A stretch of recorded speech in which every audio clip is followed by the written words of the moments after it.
Welcome to the 15th episode of the Super Spectrum. I'm Bear Truth. Today, I'm joined by Trevor and my cousin Katie. We're going to be reviewing Wicked for Good, also known as Wicked 2, of course. My cousin's a big fan, and she's the one who got me into it. I've always loved The Wizard of Oz. I really enjoyed the first film. And the only thing about this one is that maybe the last 5 or 10 minutes, I kind of disagreed with how the ending wrapped up, and think it could have been, I think how they did it, it actually created plot holes where if they would have maybe done it in a different way and maybe in a way that would have been more, aligned with, my values and beliefs and philosophy, then I think then it could have been a more succinct film as well. Not only more just pleasing to my own personal values. But that being said, really enjoyed the film, and I'll get into the review for it. I do have to spoil the movie, though, because like I said, my main reason for giving it a lower score than a 10, which I would have given, is because of the ending. Usually give a 10 to a movie that, or a 9 or a 10 to a movie that I feel I couldn't have made any better. Like I said, this movie, didn't make that cut, but, I give a 9 to a movie that I think I couldn't have made any better. And the 9 would be in that case just because it doesn't meet my preferences when it comes to film taste and messages and themes. And so a 10 would be, I don't think I could make it any better. And it was also my favorite themes in literature or fiction or film in general, even documentaries, stuff like that, like Christspiracy. We'll get to that one. But in alignment with that, I love before I get into the deeper review, I love the vegan values of the film. Or I don't know if you would really say that. Well, I'll get into it more about how the main two lead actresses are vegan, but at least the animal rights aspect of the film I loved. And I'll get into more of what I loved, like the friendship and some of the other messages later on, once everyone else has done the review, but we'll start now with my own. So, Wicked for Good has an honorable enough message, though it isn't one that I agree with. That being said, I still understand the reasoning behind it. The film's message, that is, that the masses aren't ready to be told the truth, also seems a little lazy in the way it was handled. Elphaba never outright explains her reason for her decision to abandon the public and go on letting them believe she's wicked, but it must have come from her interactions with her mean adopted father rejecting her as a child for being different, her experiences in school seeing how people were seemingly willfully ignorant in their support of Oz and rejection of the wise animals, her time spent listening to Oz's worldview, and the nail in the coffin must have come from her final interaction with her sister, betraying her to serve her own delusions. These experiences being the justification for Elphaba's decision to lie like Oz would be fully understandable and not lazy if it were not for the rest of the plot, as it would seem much more in line with Elphaba's character to have tried to work with Galinda's Oz to make sure things were done as rightly as possible in Oz. Yes, it might have been hard to convince the people that she wasn't wicked, but she doesn't even have to go that route. Why not just counsel Galinda in secret after revealing to her that she actually survived? It just doesn't make sense either way. But I think this is because the movie's writers were less concerned with having a cohesive narrative than they were with making the message of the story be that people can't be trusted with certain knowledge, and so they should be lied to. This isn't my philosophy, but the movie's failure to deliver theirs without major plot holes makes its score go down for me even more. I give it an 8. I still really enjoyed it, though, for many reasons, but maybe most of all for helping people to understand the thought process behind the decision of the elite to deceive and not trust their people. All right, guys, so that's my review. You guys want to comment on that, or whoever wants to do their review first, go for it, guys. I can go. I'll respond later, but I think I said in the K-pop Demon Hunters one that I don't really like musicals, or I haven't in the past, but this one was amazing. I liked pretty much every song. Like he was saying, I really like The Wizard of Oz. I like the Wizard of Oz books, all kinds of stuff. All the Wizard of Oz is like probably one of my favorite movies. Not like most entertaining, but just like spot on um symbolism, and we could do an episode on that one. That would be crazy. But this one, I really enjoyed it. From an entertainment perspective, um, I guess one response. This is kind of a response to what you're saying, but I would have said this either way, I guess. Um, I think that I see what you're saying. And I didn't even think about some of those things. I did think it was kind of like the overarching um themes of deception and, like you said, the elites. It didn't make perfect sense in the end, but I didn't really even like see that as a negative, because I think that the main story, and I think I mentioned this to you before, that why it didn't bother me as much is the main theme seemed to be about this friendship, and it was more interpersonal than like societal. Even though, like, I now see your point, like it is clearly about society in a lot of ways, but I think the story of Glinda and Alphaba was like, it had a perfect arc. It was a little weird at the end. I like, it did make me sad that she just kind of, spoiler alert, like doesn't tell her that she's alive, but they kind of make it like, oh, she knows that she's alive, and that was kind of sweet. But overall, I would give it a 9 out of 10, which I think is historic in this podcast. I don't think I've ever, maybe Eddington, I don't think so. I think we both really enjoyed that, but this is the first movie that I like more than Mike does, which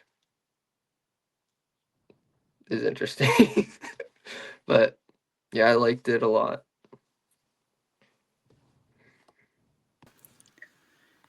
Yeah, I think I'm definitely more in line with Trevor on this one. As Mike mentioned before, I'm been a big fan of the original Wicked musical ever since I first saw it. I actually had the privilege of seeing it on Broadway about 10 years ago, when I went on a trip with my family, and it was absolutely incredible. I definitely prefer the stage play still, I think. However, someone who is coming at this movie from the perspective of a fan of the original musical, I think I would give this a 10 out of 10, if not 11. I know I said that last time, but uh, I think it was a genius decision to split up the play into two movies like they did. That was one problem that a lot of fans of the original musical had, is that because they did end up having to put in a lot of extra stuff to accommodate for the length in time for the fact that it's now 2 movies, whereas the play, it's 2 acts, but you can still consume the whole thing in one sitting. However, I didn't have any issues with that decision. So this movie, Wicked for Good, is Act 2 of the play. They did add quite a bit of stuff. They added stuff in the first Wicked as well, but to me that was less noticeable.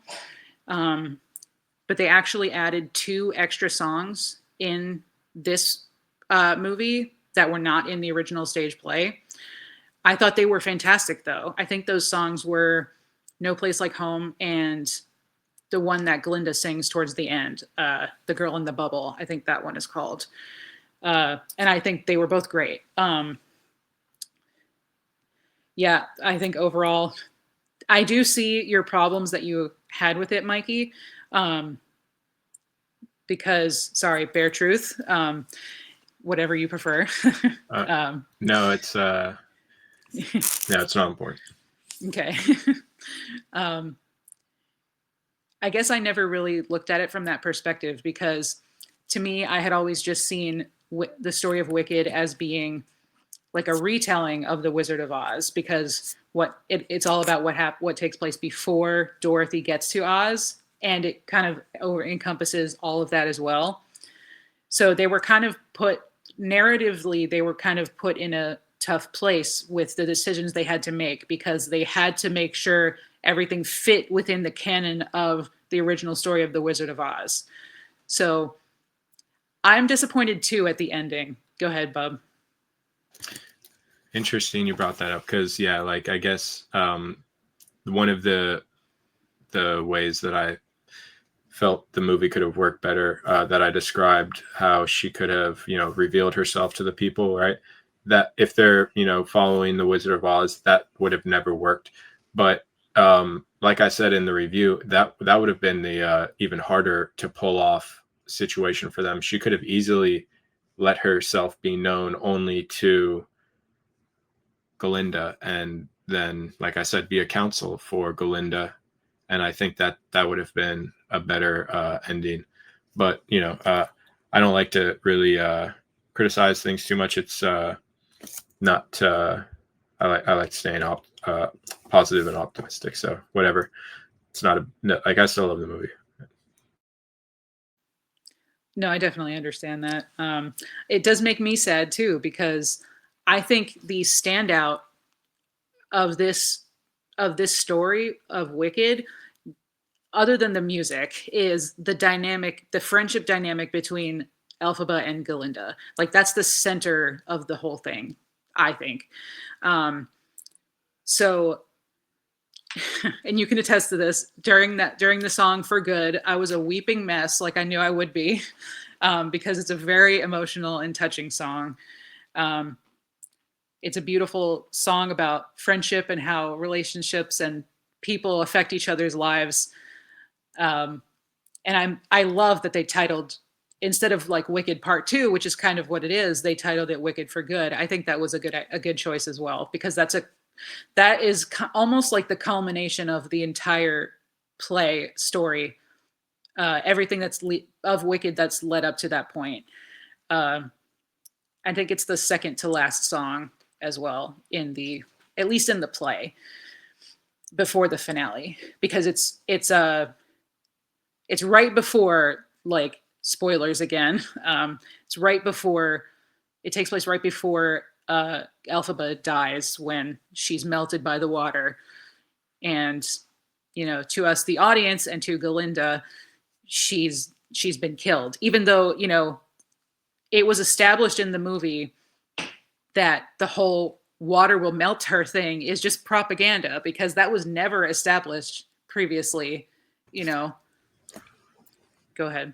Well, I don't think it was established. I think it was only like confirmed by the ending, obviously, that it doesn't kill her. But I think that the people, other than the witch, like, handler lady, the Maggie Cho, I don't want Maggie, whatever. I don't even, dang, maybe the Are you Asian talking about woman's. Madame Morrible's character? Yes, exactly. Madame The one who's Marbles. like the right hand to the wizard. Right. She like poo-pooed, like she like laughed when she saw that they were going to get water to kill her, but she didn't even tell them that wouldn't have done anything, right? So I don't think it's fully established that the water wouldn't have done anything, and Galinda thinks the water obviously would have done something, right? That's why she's so scared when she sees the shadow of the actual event happening.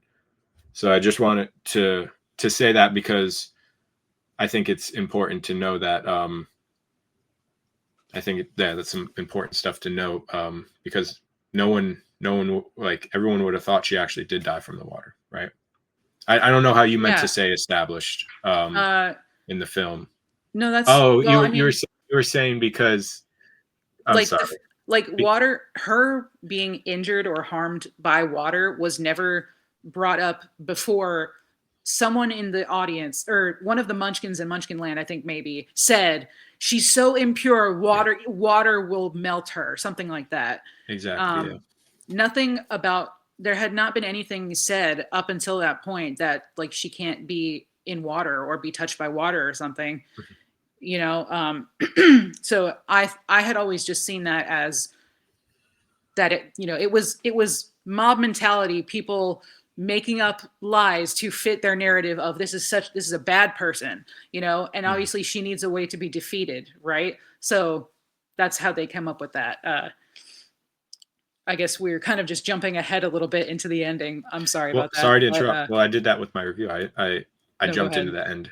Well, but sorry to interrupt. Can you remember where you were about my?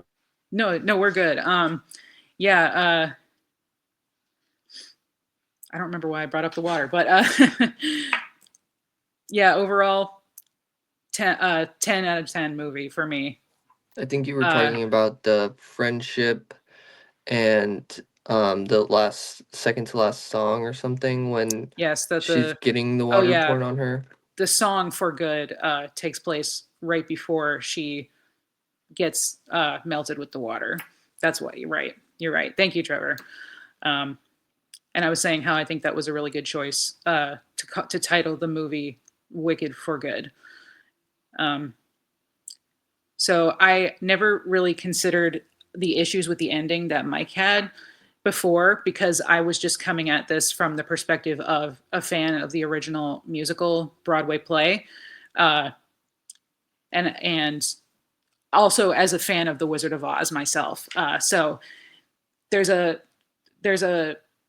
term in literature or storytelling in general for when the audience knows the ending, but the characters don't. It's the same concept of why the Star Wars prequels happened, because we want to see how Anakin Skywalker turns into Darth Vader. It's the same kind of principle. So the audience knowing the plot of The Wizard of Oz and wanting to see what happens before that, I think it's called dramatic irony. So the whole plot around Wicked had to happen the way it happened because of the events of The Wizard of Oz. That's kind of what I was saying before.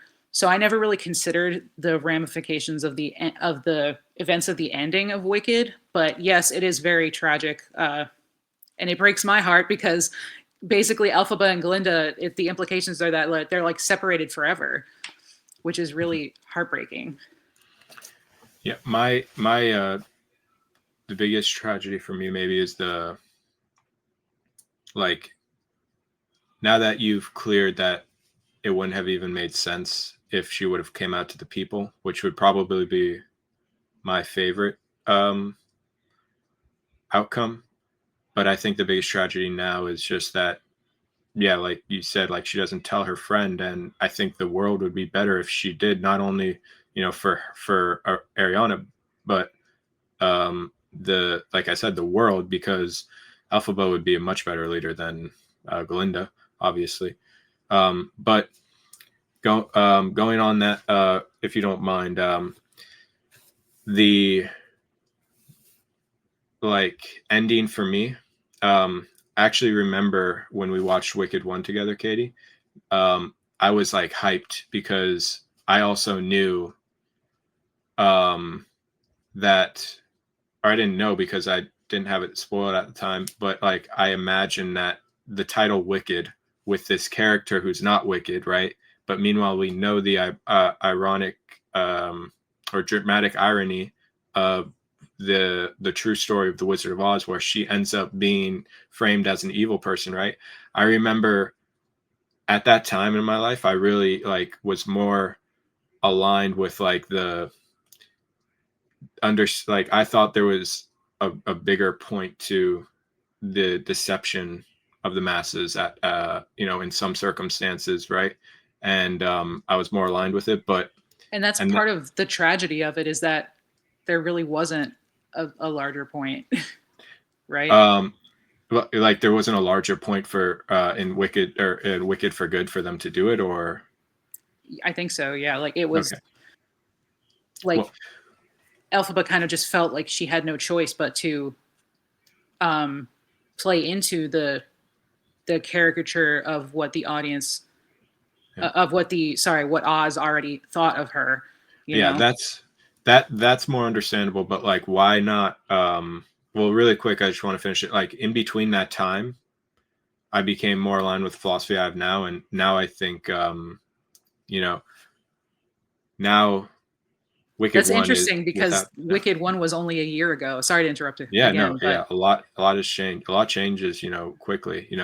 Trevor has helped me a lot coming around to like a more transparent and open. And this whole podcast, along with the other one, Grow in the Dark, is a lot about being transparent and trying a more open way, even though it might not be like what everyone else has done in the past. But anyways, yeah, like at that time I was like Wicked 1, 10 out of 10, and I like it's hard for me to rate it now because I know where the second one goes, but like Wicked 1 and Wicked 2 are perfect without the ending basically for me. So like, and I love the friendship aspect in Wicked 1. It's hammered home really well too with that dance floor scene, which like almost brought a tear in my eye. And then but like super like pulled at my heartstrings, and is like something that I'm about, and kind of like what the whole thing is about, is like not just going with like the popular crowd and like doing what you think is right, which is kind of why it makes it even worse when she doesn't or she's what she does at the end of this movie. It doesn't seem, like I said, like within her the person that she is in the film and her I character. think I would agree with you. Now that you bring it up, it's like it goes completely against the ending of the first one. You're right. Because the ending of the first one, also just for the record, I think I do prefer Wicked Part 1 to this one, Wicked for Good. I think it's just a stronger movie overall. Sequels are always worse too. But I think you can watch Wicked Part 1 like standalone on its own, and it's a perfect movie. And you almost don't even have to watch the next one, like Wicked for Good, because Defying Gravity ends with her flying off on the broom and being like, and she's the Wicked Witch of the West now. Like there she is, but it doesn't encompass the events of the Wizard of Oz too. Yeah, no, I think it's a good standalone movie too, and I see where you're coming from with that. Yeah, I think for the reasons where like it's left off, like that she doesn't make that choice that we've talked about already. I think her character is better in that movie, and so that's a better overall movie. But to go on to with what you're saying, another proof that her character wouldn't do this kind of is like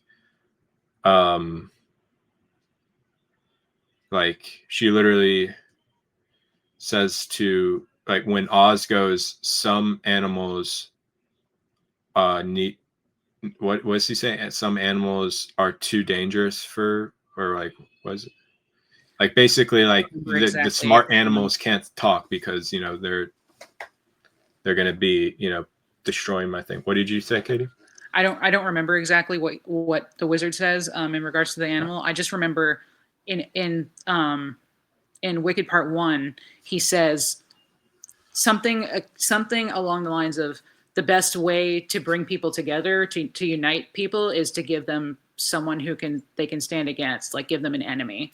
So that initially he was trying to make it the animals. Wow.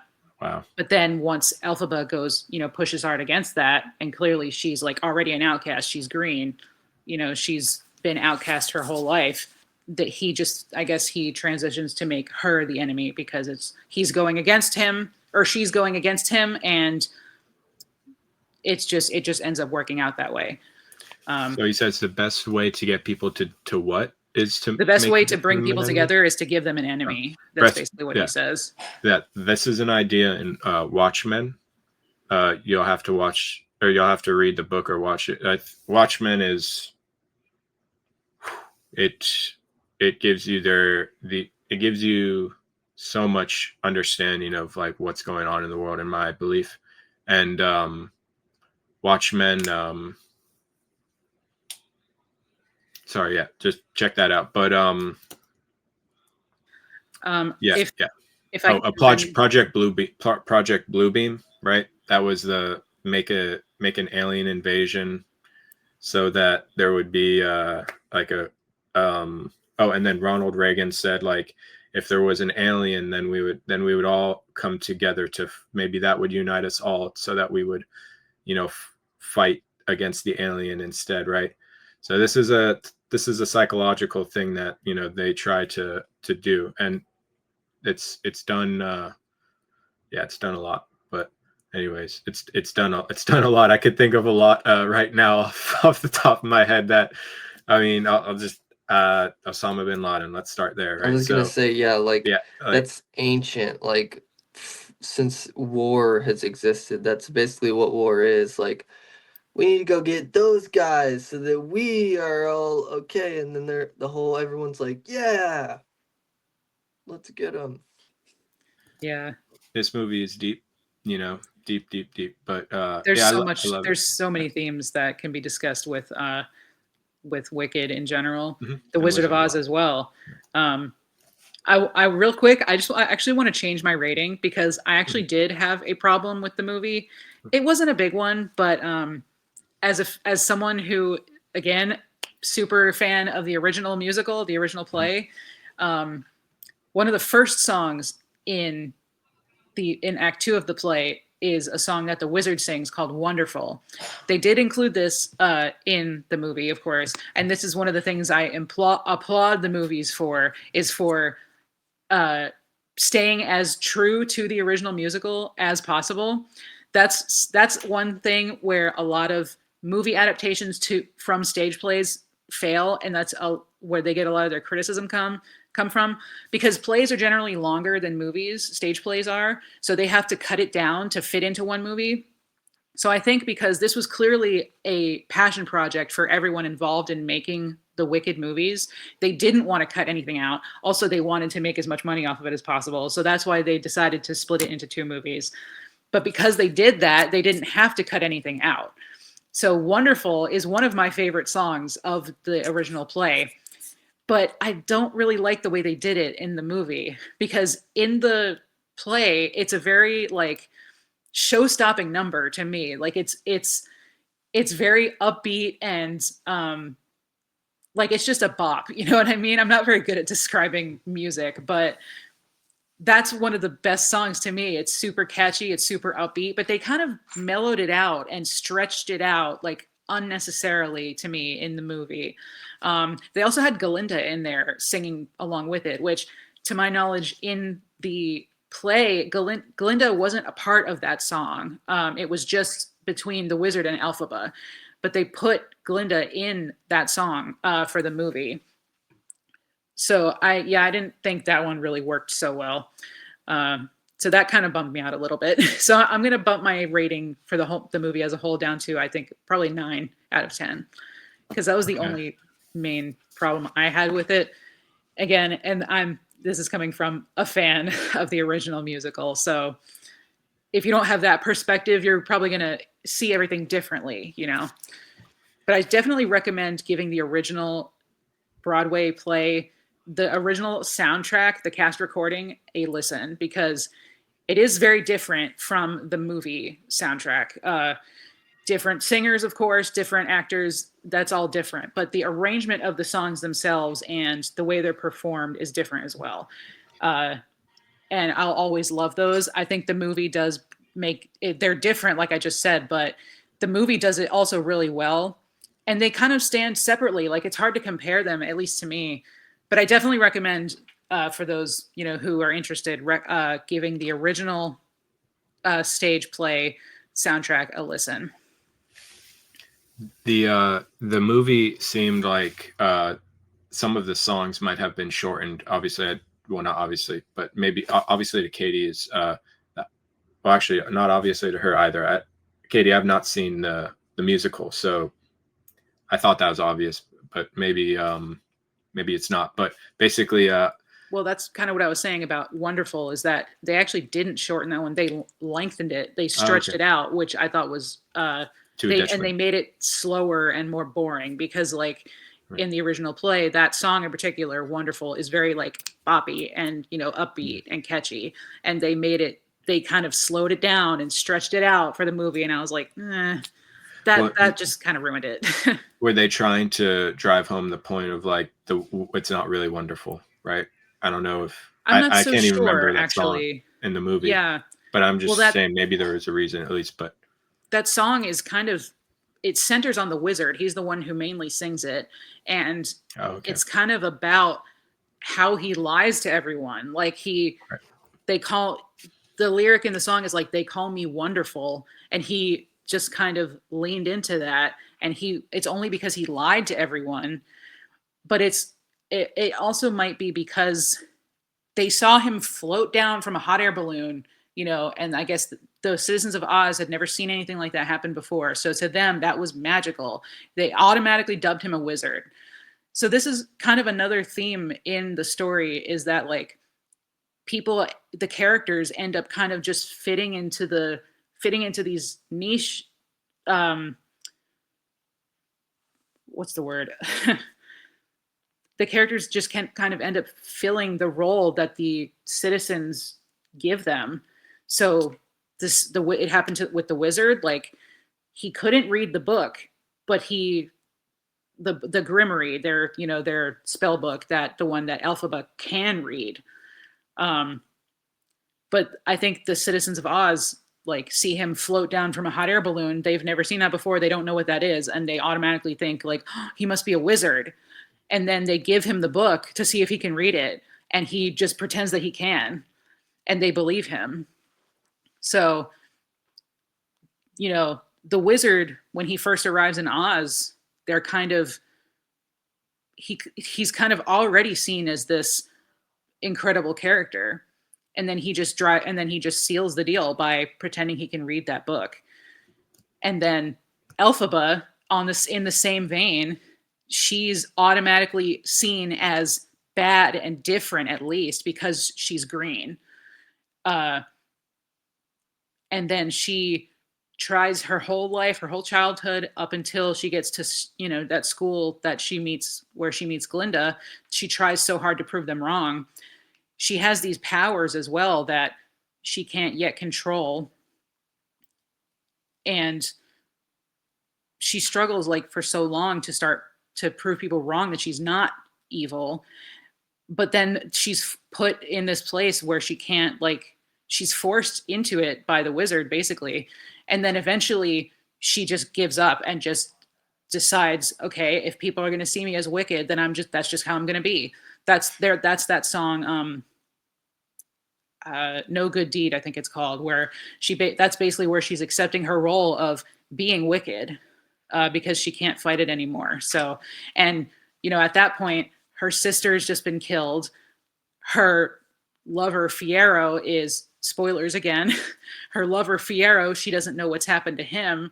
He might be dead for all she knows. So she's lost, like, everything that's been important to her, she's lost at this point, and she just kind of gives up and immediately accepts that role of being wicked. Trevor, want to say something? Yeah, that's kind Mhm. of what my takeaway from the movie, and what I was going to respond to from your original review that kind of has all tied together throughout this so far. What I really liked about both Wicked 1 and Wicked for Good, that I think was the main theme. Although, yeah, like again, what you're saying makes sense. And to me, it did initially. Like, I'm like, oh, this movie doesn't really make sense. But the more we're talking about it, I'm thinking about it, like the themes that are covered throughout the movie and were really impactful, I don't know if they would have worked if she comes clean, because um like maybe it is possible, but just I think the things that were really well done were all like that for a reason. Like there's sort of like Glinda has this arc from the first one to the second one where she's kind of just like this vain, popular girl, and she wants to be, you learn she wants to be magical or whatever, like Alphaba is.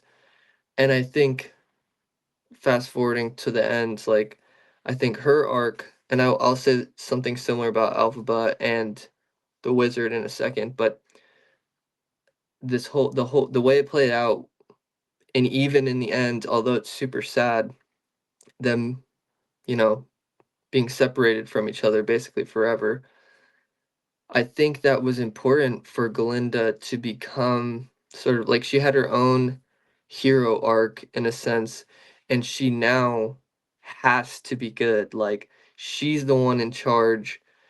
And I think they kind of, with the way the whole movie played out, she had this very tragic, 'cause yeah, she went from being like the girl that everyone loves to everyone she loves is now gone. And um same thing with, so like, yeah, I think that her becoming the leader and basically having to do it on her own, although it's sad in some cases, like that's how it has to be. Now I don't know if it's the same for Alphaba, how, but she did have a similar arc where it's kind of the opposite. Everyone hates her, and then she becomes wicked. And what made me think of all this, well, with Alphaba at least, was when you're talking about the dance scene in the first one. I watched both of them with my sister, and the first one, during the dance scene, we were watching it like at a family member's house, and she was like, when she walks out with the hat and everyone's laughing at her, my sister was like, this is her villain arc. And I was like, oh, that's funny.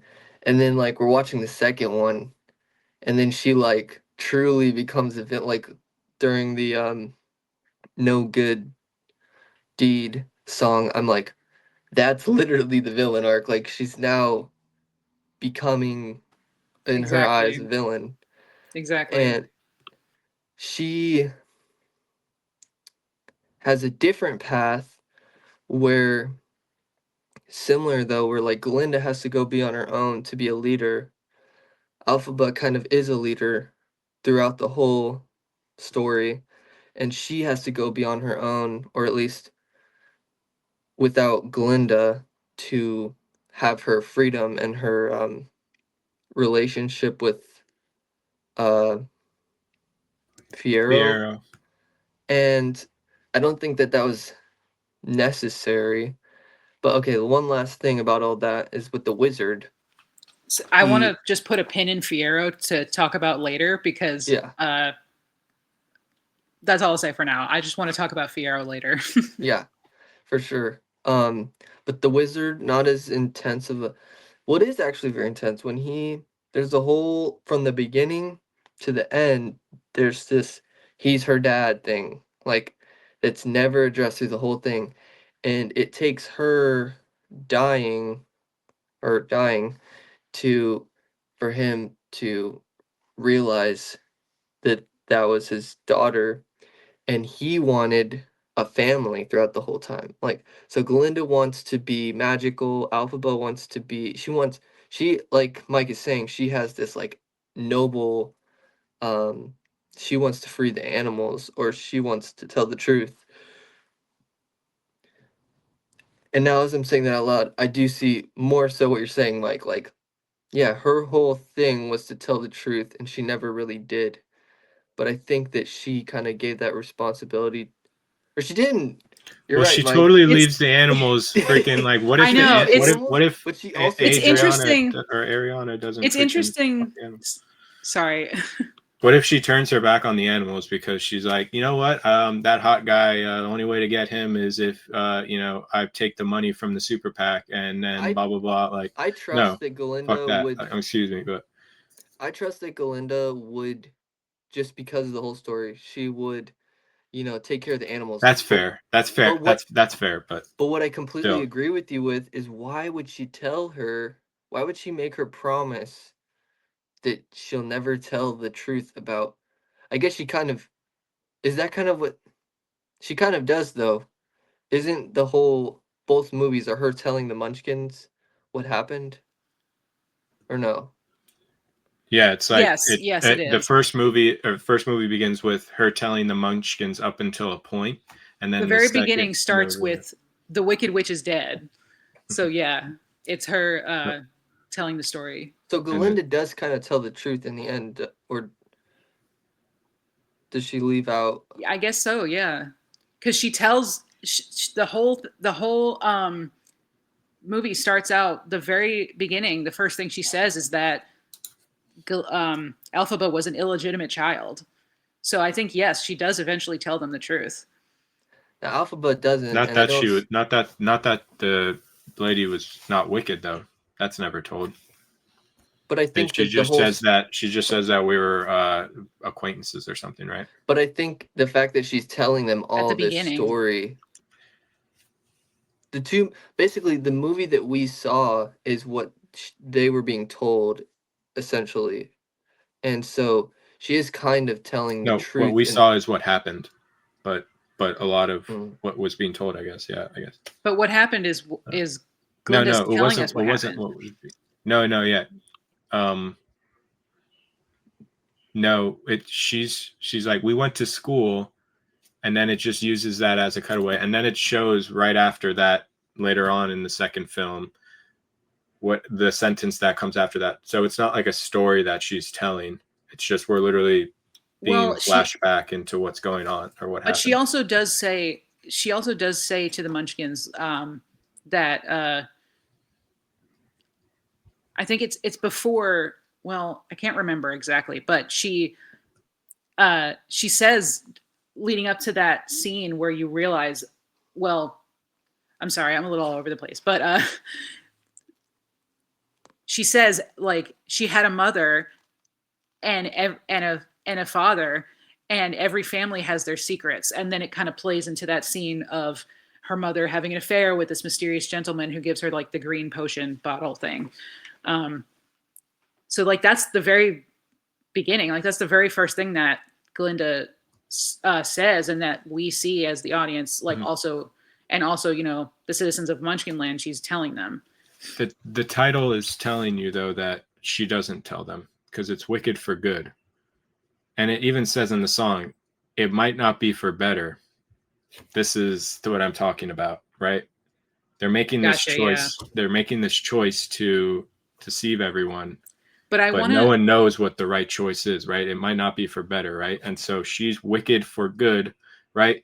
It's like for a long time for good, right? That term also could be the second meaning, wicked for a good cause, but I think that it's more speaking on that they always tell the story in this universe that she's bad. That might be why they titled it like that, though, so it could have either meaning. Well, Um, but if you go by the song, right, it's wicked for good. We don't know if it's for better, right? And I think right. that tells you that it's one meaning of that phrase, which is not for a good cause, but wicked for Oh, good okay. and long time, right? If it Okay. were I see what for you're a good saying. Yeah. cause, then it would be it wouldn't have the second line in that sentence of the song that says, "We don't know if Mhm. it's for better." You know, Well, I think Well, it could be can a I double entendre or whatever.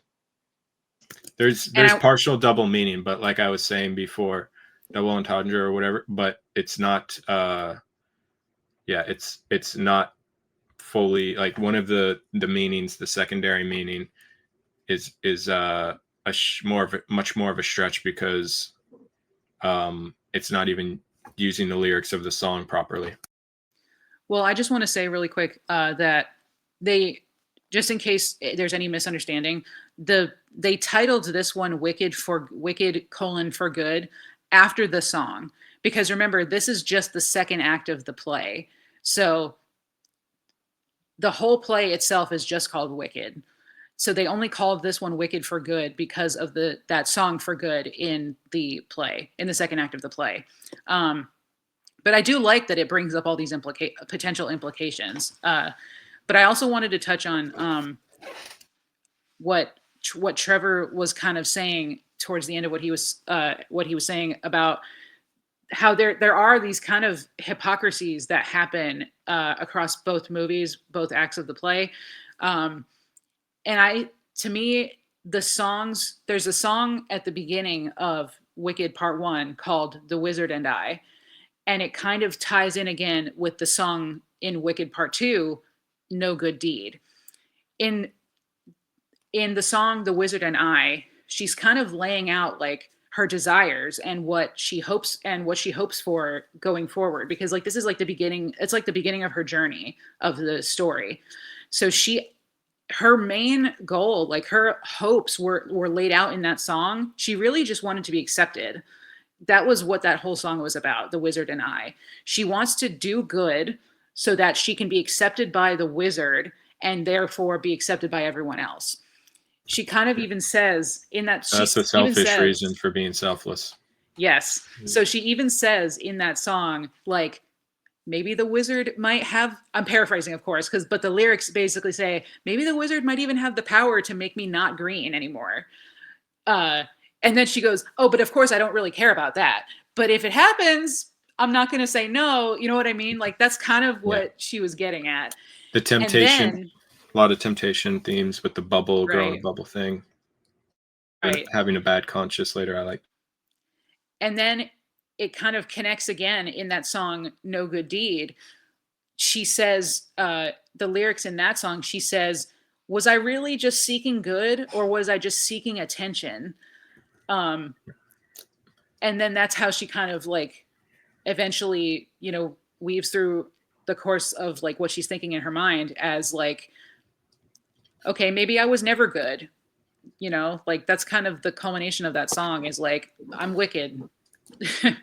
Yeah, that's crazy. So this kind of plays more into the character actually making more sense, and the author probably having like a similar idea. But for them to even have got to this level of understanding the world, they wouldn't have they had to have been a brave person who was probably trying to solve problems of the world, and then they stumbled upon the real truth and solve the problems so that they could probably help people understand them.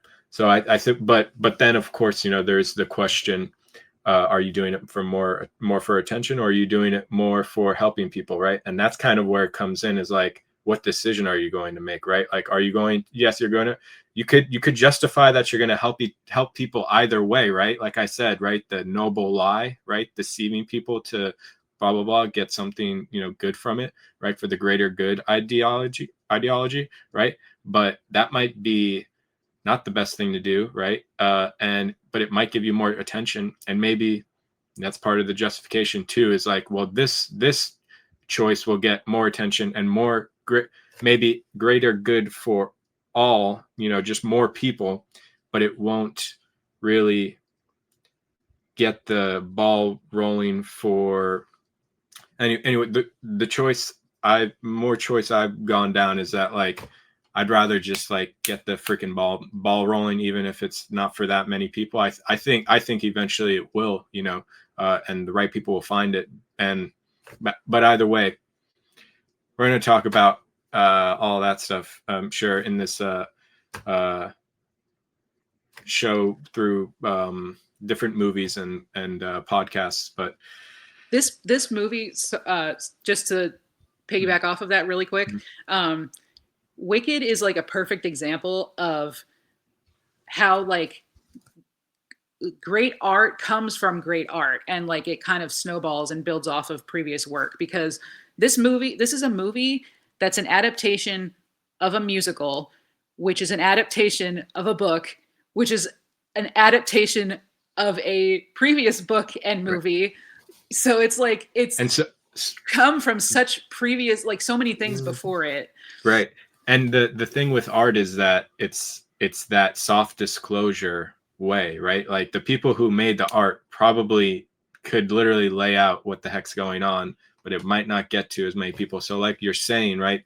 The art, maybe the world is from the powers that be, the only way the world is allowed to wake up is through art.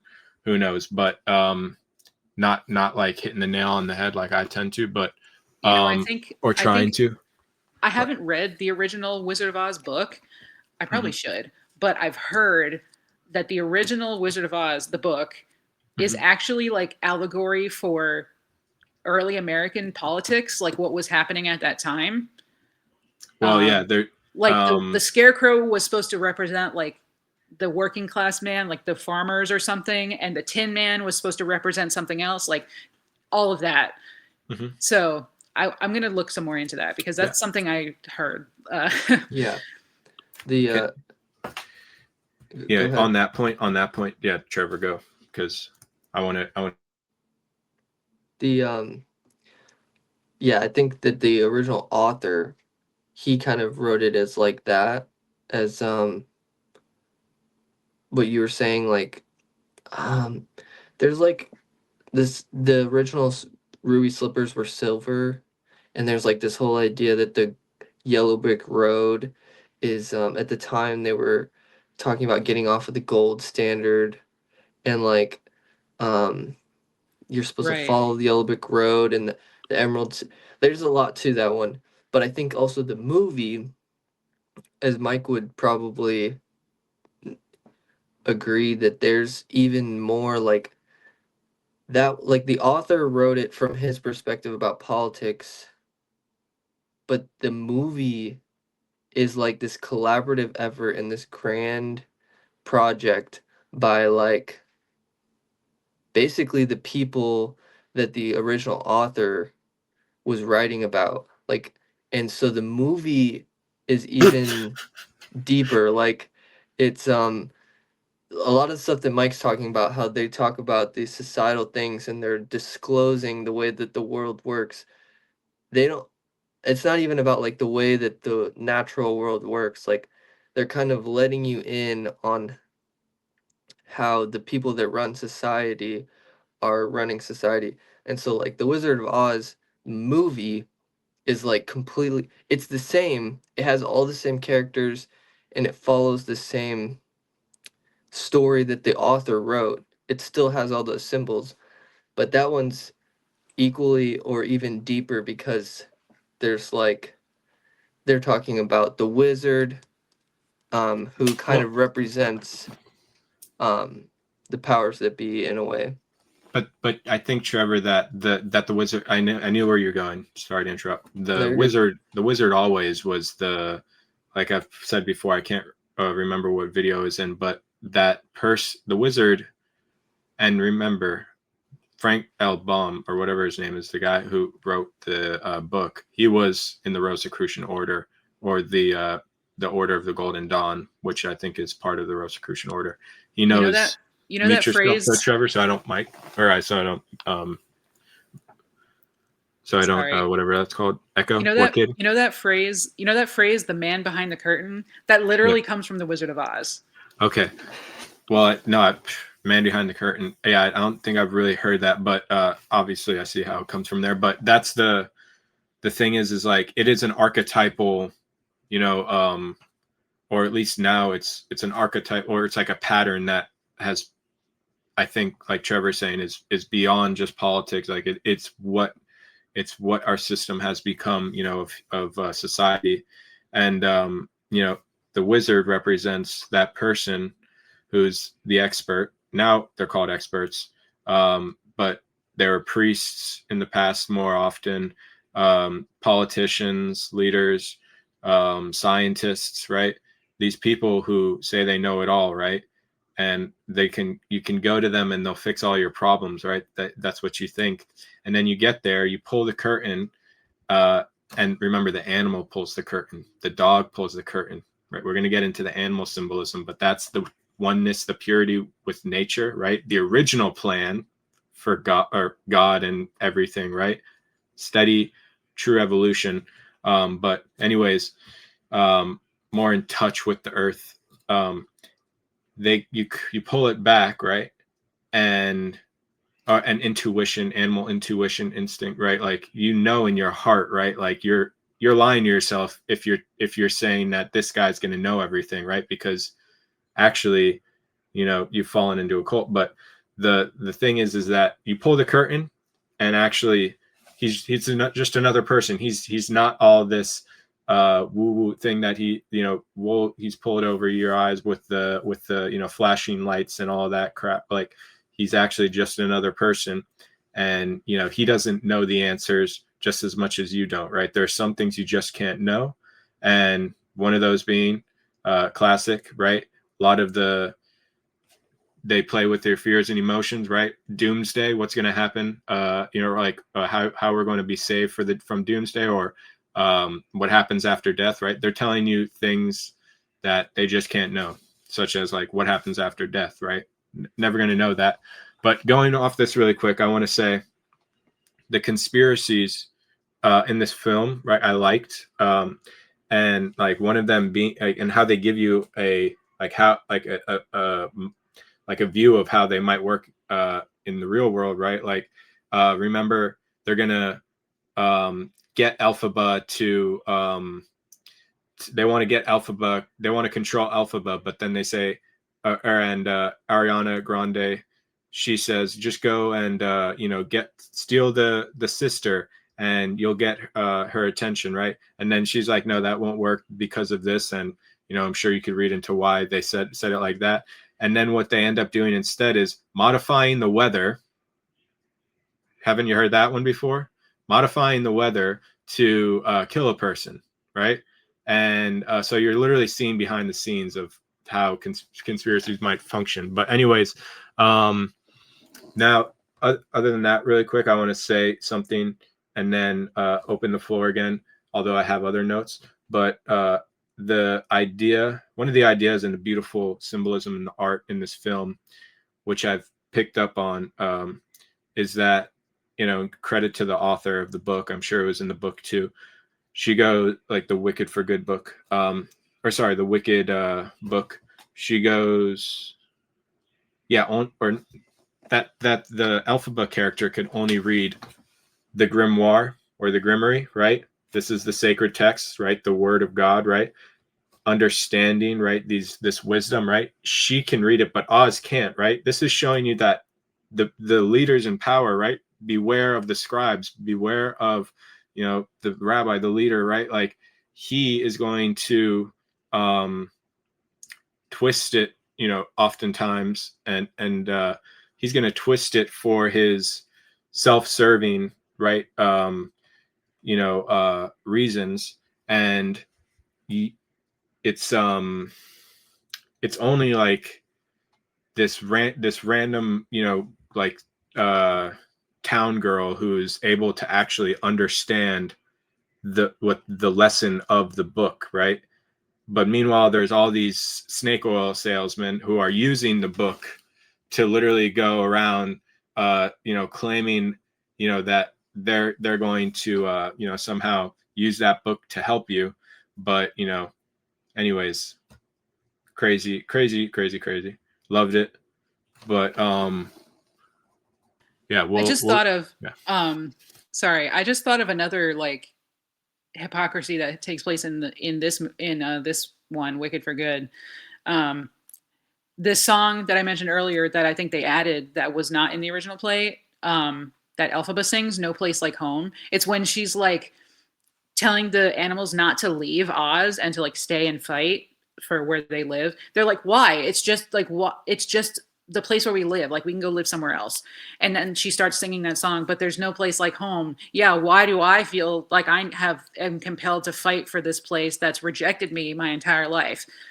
But then she sings that song, "There's No Place Like Home," which is hearkening back to the original Wizard of Oz. There's no place like home. That's what Dorothy says when at the end when she needs to go home, because that's like the whole plot of the Message. original. Yeah, it's like Me- Dorothy winds up in this strange land and she's just trying to get back home. Right. Well, but then basically, I'll just finish up real quick. She sings that song, but then at the end, she does leave Oz. Who leaves Oz? Elphaba, sorry. Oh, Elphaba. right. Yeah, exactly. Well, after she's melted, she and Fiyero leave. Yes. So hypocrisy is the word I was looking for, by the way, when I was talking about the self-serving scribes and the rabbis and the person who's using the sacred texts to serve themselves. Yeah, the message, one of the messages, at least, of Wizard of Oz is like, when you're going to, try to be, you're trying to find out all of these, answers and blah, blah, blah, right? All you have to do is, go back home, go to, go within yourself, but also go within yourself and, use your own wisdom, like listen to yourself and follow your heart instead of following these leaders. But also like we take for granted a lot of, like when we're chasing the fame and chasing the popular kids and chasing like, like all these cult leaders, we're like, we don't appreciate like what we had. But going into, this is the final thing, is like some people didn't, and this is what is kind of the reason for everything I've always wanted to do. And now the reason why I feel like I'm fully fulfilling that is some people didn't have a good home like Elphaba. Some people didn't have a good chance. I always say I was in the right place at the right time to be able to, like, I'm not like the smartest person ever, and I'm not also the like I'm like I said, I want to help people, especially those who aren't as fortunate as me, but like I'm not like a perfect person either. And so like just some people don't get to find out these things, right? Due to no fault of their own. And that's kind of why I want to get all these messages out there. But maybe like when you're saying you're saying it's hypocrisy that she wanted to go home, but she abandons her home, right? But for good cause, right? So it's a little bit, it's very nuanced. But anyways, all those things I think kind of wrap in ways. But this is a really good movie, like we were saying before, and it's getting all these good words from all of us out there, And I'm sorry I interrupted you, Katie. It's just had a lot. I was like, oh, want to comment on that, want to comment on that, want to comment on this, but now I'm forgetting what I was going to start. All right. Okay. Thank you, Bob. All right. Well, do you guys? I'm feeling like that too. I guess I'll talk real quick. It's kind of relates to what we were just saying. Another hypocrisy kind of that I realized, and this was even before the movies. Like this is something that has bothered me ever since I saw the original play. I think it's because my mom commented, because I saw the play with her. She said, like, I wonder why, like, his name is Fiyero. It sounds like fire, right? And then in the end, spoilers, he becomes the Scarecrow. And the Scarecrow, like, that's a thing in the original Wizard of Oz, is like he's like afraid of fire because he's made of straw, so he'll just burn like really easily. And I think at the end, like, he does catch on fire, like his leg or something, like when the witch is like traps them or something. And so then that made me think, like, yeah, that's a good point, Mom. And in the play, in the second act of the play, in this movie, Wicked for Good, Elphaba she's the one who turns Fiyero into the Scarecrow. And she says, like, let his bones never break, let him feel no pain. Like, she's basically trying to make him immortal, maybe not intentionally, but she kind of does. She says, like, let him never die. In that song where she's turning him into the Scarecrow, she says, let him never die. Yet he becomes a Scarecrow who is affected by, he can be killed by fire. So I'm like, is that a plot hole? Like, or did they, because that's something that's always bothered me. So I don't know how, like, what happened there, or if I'm missing something maybe. But she literally says, let him never die, but he can still die because he's a Scarecrow and he can catch on fire. And so to me, that was kind of a plot hole that I noticed a really, really long time ago that I've never heard anyone else mention or explain. She said, may his heart never fail. No, she said, sorry, Kevin interjected. My husband, he was just walking past. You think I wouldn't remember the lyrics correctly? I've only been listening to them on repeat for the past 10 years. Was that what you want? I feel like that's not what you want to say about Fiyero. You just remembered in this moment, right? You still have something you want to say about Fiyero? No, that's what I wanted to say. That was okay. Yes. Well, because I was talking to another person who loves Wicked, and they're like, "What? Like Fiyero is different. What happens in the? Oh, but that's the book." Okay, okay. See, because I've never read the original books. Okay. Either The Wizard of Oz or Wicked. I have both of them. I just haven't read them. They're pretty big, but I'm sure they're good. You know. I'm gonna try to, if I can see about listening to the audiobook, because that's how I've been doing the majority of my reading is through audiobooks lately. Yeah, and it's not Wicked 1 and 2 like Wicked for Good. It's the Son of Wicked or something, right? And it's more. No, I think the play is just Wicked. No, I'm talking about the books.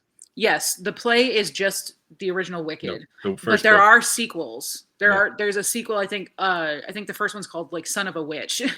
Right, there you go. But I think the play is just encompassing the first book, which is Wicked. I'm not 100% sure on that. Somebody can fact check me if you want. But yeah, I only have Wicked, the original book. And I think that came out it was published in the 90s. It was written and published in the 90s. And then the original play came out in 2003. It was adapted from the book. All right. So let's keep going, guys. I got here. Want to walk my dog soon. Animal rights and so forth. But you hear her whimpering. I do. I think that's an aspect that you and I both appreciate, both of us being massive animal lovers. I remember you said before we started recording that you wanted to talk about the bear. I'm going to. That's going to be the last, but there's one thing before that. All good for everyone to move on? Yeah? All right. So Here, I'm going to try to open the door. She'll probably start barking at me, though, so it might be worse. But 1 second. Let her speak. For real. And there's this new video. There's this new video, Actor on Actor, where it's beautiful. Ariana Grande and Adam Sandler talk. And she's like, animals do have a voice, and we're just not listening to it. And, of course, she's being, like, metaphorical. And I agree. But so one thing I want to get into one day is that it's more our voice that makes us different. Like, I feel like the animals really do have a lot of emotions, and I think they might actually have or forethought, whatever the technical term is for that. That, is like Prometheus, that makes us different. I think they have some of that. And even if they don't, I think they're more like us than we're not. And it's really that they literally can't talk. And I don't know, something about like Jesus being the Word of God or something, and him. Well, we got to watch Christspiracy for one review, but I believe he was vegan. And yeah, it's our voice. We got to open up that voice, and that's part of the show. We gotta get it taught. We gotta get the ball rolling. But hold on 1 second, guys. Just gonna. if it's okay with you, Bub, I just want to say real quick. Uh, you mentioned earlier that the two lead actresses of the Wicked movies, Ariana Grande and Cynthia Erivo. You said they were both vegan, right? Which I didn't know that, and I think that's amazing. He probably didn't hear me say that. I didn't hear what you guys said, but That's okay. I was just saying how you mentioned earlier that both Ariana Grande and Cynthia Erivo are both vegan, and I didn't know that, and I think that's amazing. Did you not know either of them were vegan? I didn't know either of them Oh were my vegan. goodness. I didn't know that. They- It makes they've been it makes total vocal sense, about though. They've been very vocal about it. And then Jeff Goldblum said that he's going to stop eating meat, and this might be his first Thanksgiving not eating meat. You know, obviously you should start moving on to dairy too, man. But it's awesome that this movie, and he was saying that it was based on the movie, his decision to do that. So, all right, let's keep going. So, other things I loved were the movie's focus on animal rights, kindness, and friendship. The main vegan actresses of the film were both amazing in their performances on and off the screen.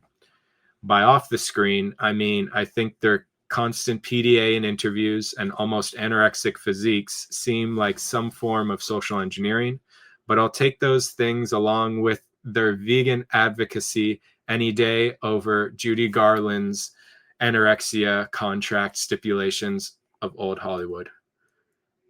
What was it?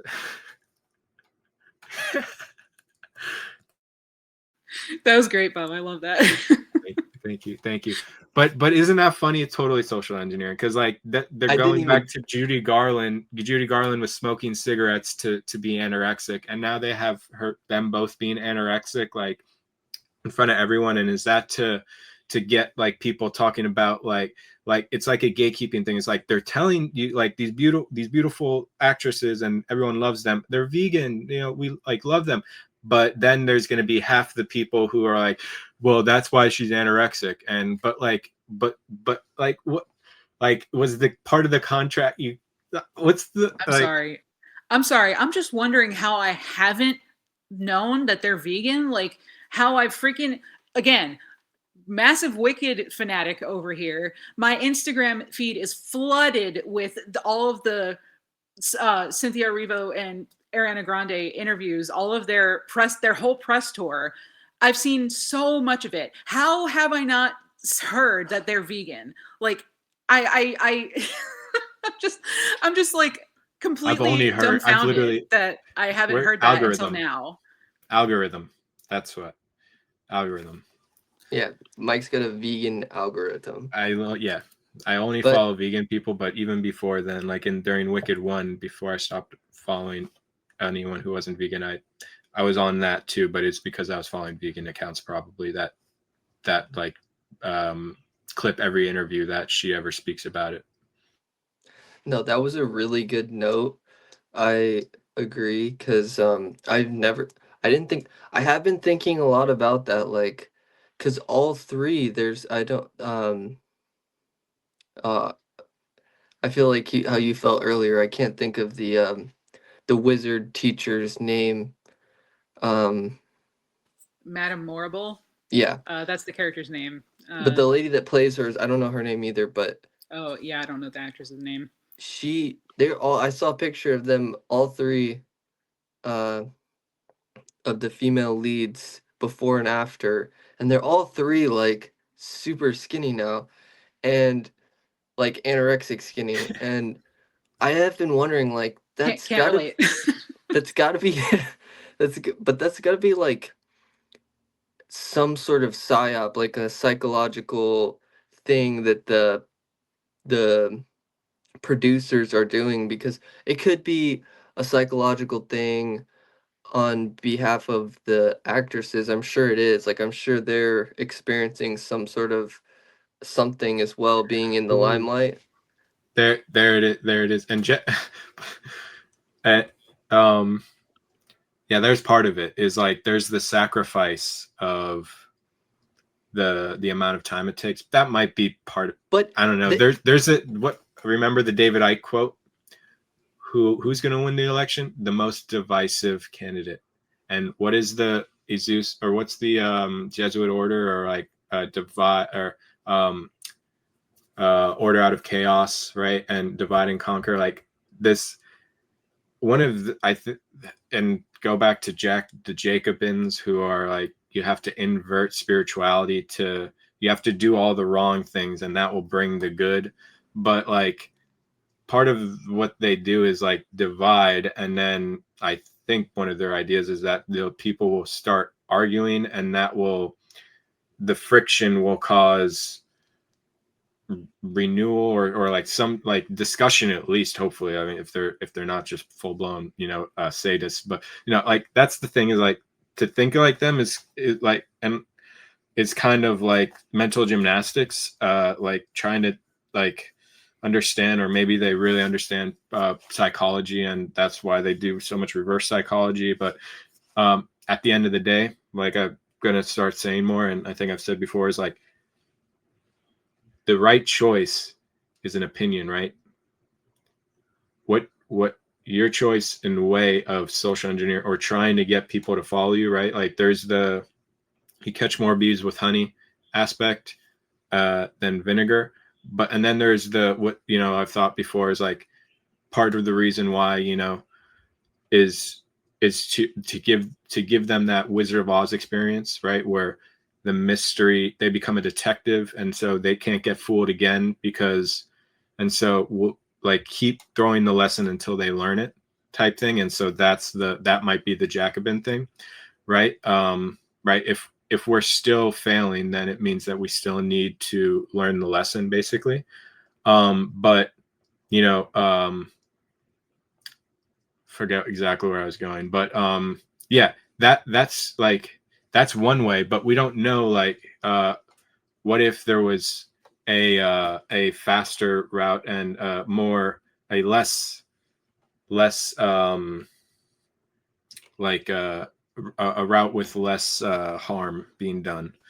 But If I could comment mhm. about this, about their physiques. Part of me, Right. I didn't mean it to sound like that, No, but because but I thought you were going to comment on what I was just talking about. no, sorry. Okay. I just wanted to bring it back to what how we were talking about how the main actresses are all like skeletally thin. Um, Part of me wonders if it is genuine, or if it was, or if they were, or if they're like that on purpose. I didn't even really necessarily see it as a problem, or that it was like or that it was like weird for them to be so. But once you see those pictures of them, of you like seeing their ribs and their chests, like that's where I was like, okay, like they're definitely way too thin. However, they did during like the marketing of the first Wicked. I did see some interviews with Cynthia Erivo that showed like she worked her butt off working out and like getting physically in shape as much as possible, because like this was a very physically taxing role for her. Also, keep in mind that I think this is one of the choices the movie made that was um, it was a great choice, and I'm glad they did it this way. All of the singing was live. Like they didn't just lip sync and then record the songs later. Like that they sang in real life, in real time, as they were recording it, and I loved that, and I think it turned out amazing because of that. Not many musical adaptations into movies go that route. I think more movies are leaning that way though. Lately, they did it with Les Miserables I see what too. you're saying. But so it didn't necessarily. I didn't necessarily see it as, oh, they're unhealthily thin. I just thought they were extremely fit because they had to be to accommodate the physical demands of the roles they were doing for the movie. Well, yeah. I mean, I wouldn't say they look extremely fit. They look anorexic, but No, I agree with And you that could now. be Like very they do, unhealthy. yes. Right. Oh, I see. They do for sure. But I Mhm. guess I didn't notice it. I didn't see it that way before. Oh, okay. Well, there's been so many memes about it too, right? Yeah. Yeah, Have you now, seen yeah, those there memes? is. Okay. Yeah. All right. But going back really quick, like I was saying, is part of it is look at where we are. Does it seem like what their way is working? Right? No, right? We're like, so maybe we don't have to rob Peter to pay Paul, or whatever the best analogy is. Maybe there's a straighter way towards, the good for all, and that at the end of the like I've said on other podcasts, like I think if we were kinder people, right? But I include that with vegans, but or I include that to animals. But if we were kinder, and that's kind of why this is why I'm open. Is like if I make a person's life less irritable, right? Give them some peace in like spirituality, then they might go home and have some peace. And when they go and instead of like harming their family and taking out on their family when they get home, or harming someone in public, right? Like they or they see a benefit because they're happier, so they don't do it. But like, or what if they start seeing the spiritual and then they see a benefit to the spiritual, and and what if what is being done is making them so material? What if what's being done with the status quo is making them so materialistic, so atheistic, that they don't treat themselves, or that we don't treat ourselves well, right? But meanwhile, what what they think sometimes, I think, is that if you told people the spiritual truth, if you actually got people to be spiritual, right, they might become apathetic, right? Because they're like, well, this is all a game anyways, right? Like, what do I have to do anything, right? But like I just said, if there's a choice that if they make that the opposite choice, or if they make the choice to push the materialism, and not saying that it's all their fault or whatever, like, people are, it's a lot of choice for other people, but like, so materialistic, for whatever reason they do that, or they feed into that. It's like people are going to, like I said, treat each other worsely. But what I'm the main point is that you don't know what's the right choice, right? We don't, like, even if you had some sort of encounter with an angel, right? Claim to be angel, right? And they tell you, look, the way you do it is this, and maybe they are even able to show you, I'm sure there's got to be an anime like this, right?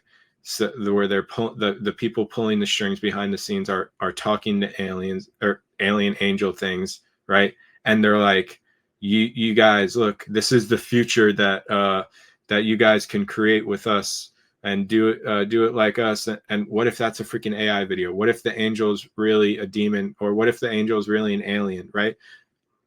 What I'm trying to say is no matter what their idea, even if they're just thinking this, their psychology, they have the best idea of a person's psychology, even if whatever it is, the reason why they think they're doing is right, they still, at the end of the day, are just guessing what they think is the right move, right? You see what I'm saying? So I have to guess too, right? And everyone has to guess, right? And what my guess is like, if we have a more loving world, right? If people have more love in their heart, if I'm able to add to that, right? Maybe they'll go around, right? Instead of harming people because they feel like crap, they'll go around being nicer to people, right?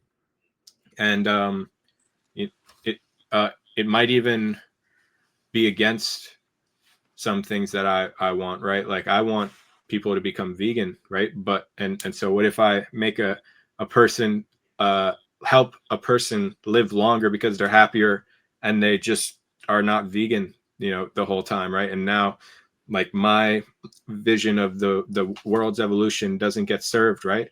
But I'm thinking in a fear mindset, and like I said, right, like that's kind of a lot of where I think they come from when they don't want to tell the truth for certain reasons.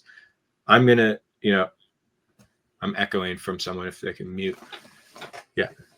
Sorry, it was me. It's okay.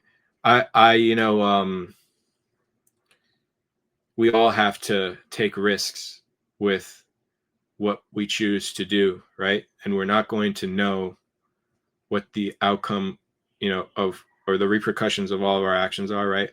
But I think instead of going in like a backwards way of, fixing the world, right?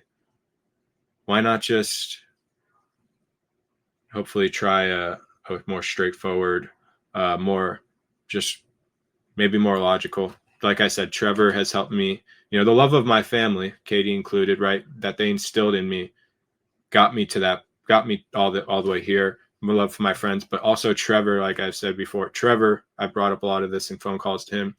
And Trevor's like, nah, bro, like that's demonic and blah, blah, blah. Like, and while I'm talking about the greater good type thing that they come up with, but, and he understands what nuance, I think that they have, but anyways, we're going to get into this more. So sorry to take over the Wicked 2 review for some crazy No, stuff, but this is what the no, I movie's love kind of it. about, so. Yeah, that's what I was gonna say.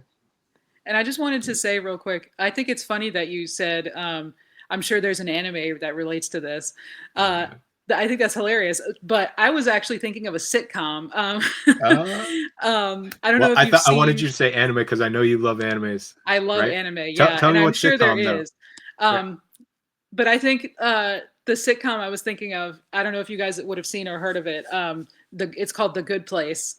It's such a great like piece of it's such a great work that comments on ethics and morality and philosophy. I think, Bub, I think you'd really enjoy it. I highly recommend it. There, and I could talk about what you were, and comment on what you were, things that you were saying in relation to that show, because it kind of relates to everything you were saying. But I definitely recommend that one because it's a lot about everything you were just saying.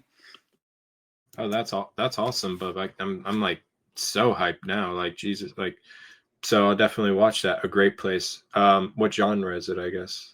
Well, it's a sitcom, like I said, but it goes really deep, and it's made by the same people who made The Office and Parks and Recreation, which I love both of those. I don't know about you guys, but it's made by those same people, but it's nothing like those. It's not like that mockumentary style cringe comedy. It's not like that at all.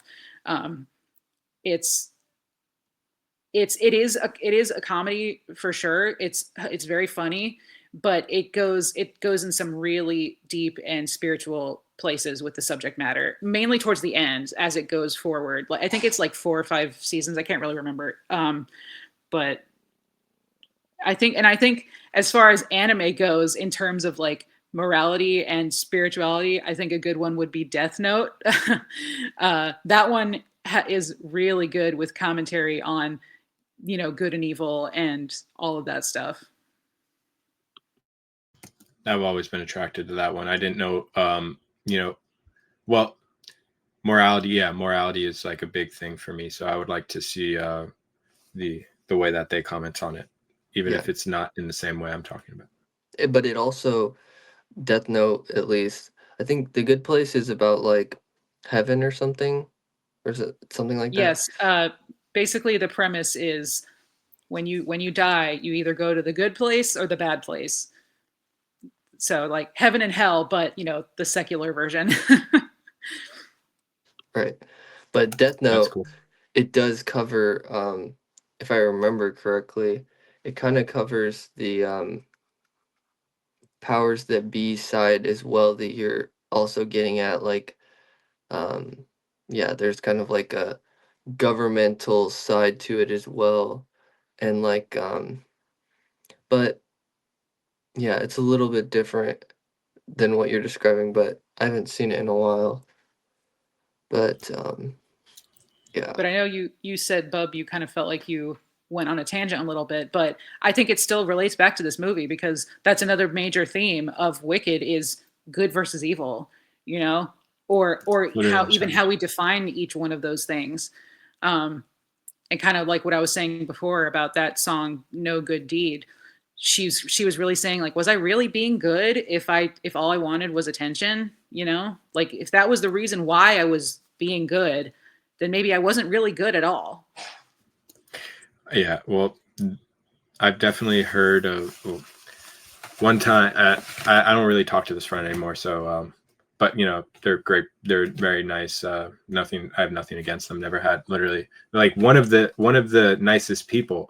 It's just he said something that like I never thought of it. Like I but maybe he like he yeah I've never felt it either, and so maybe that's why I never thought of it. But like he said something like um I don't want to like mess it up because it was very crazy, but not crazy, but like very deep. But like he said something like, what if I'm doing only the right thing because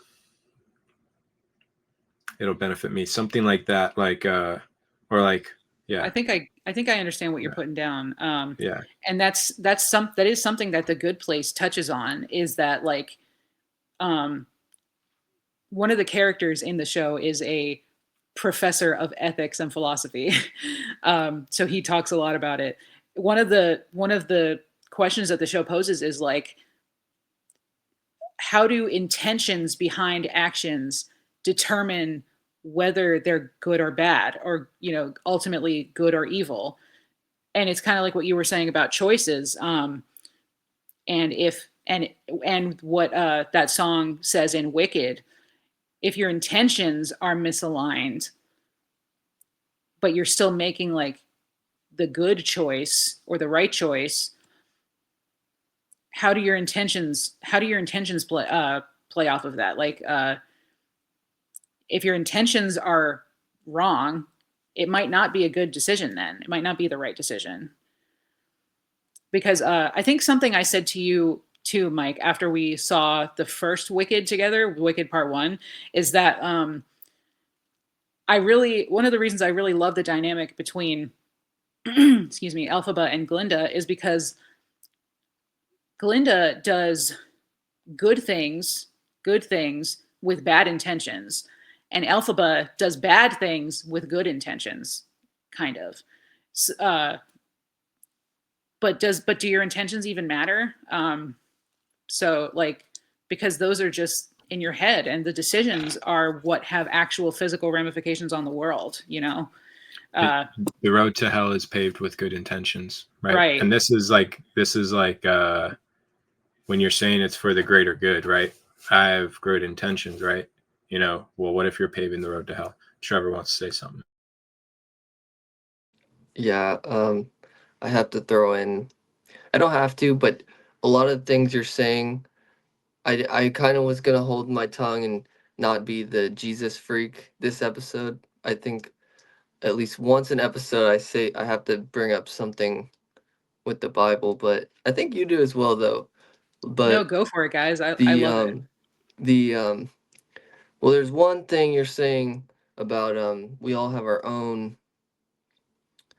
is our own intention, or is our own compass, internal compass, is that going to be accurate for the greater good? And that's why I personally trust that you put your trust in the higher power or whatever, and you do your best to treat others, you know, as yourself. That's way easier said than done.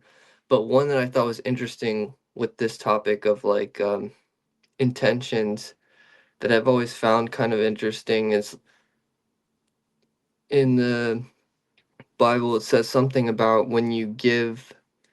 There's the one that's I think a little bit more common about praying, and how the Pharisees go out and they pray on the street so that everyone can see them. And it says to pray, in your home by yourself between you and God.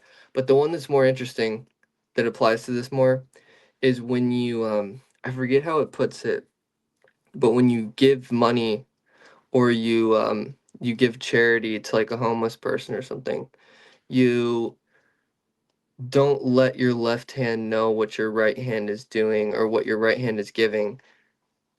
Meaning like don't just give naturally. Don't even think about it. And especially don't give and then go to your friends and be like, I gave so much to that homeless guy. Like, how good am I? Like, yeah. Well, think about the repercussion. I know you do, but for people, like, it took me a while to understand, like, why. I heard that and I was like, okay, there's something there. I heard like it's much more meaningful if you don't tell people when you're doing good, right? But think about all, and there's wise words like that for other things I can't remember. Like it'll be like a superstition, and then but like there's actual practical good things that come from it. So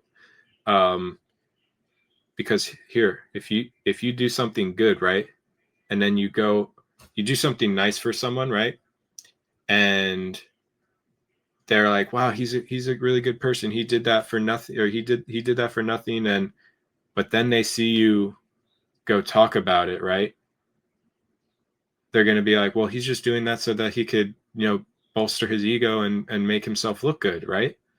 So that's one example. There's a million reasons why you shouldn't, right? And like boasting about it to someone else, they're going to think, you help that guy because like, so there's to boost your ego, but there's so many. Yeah.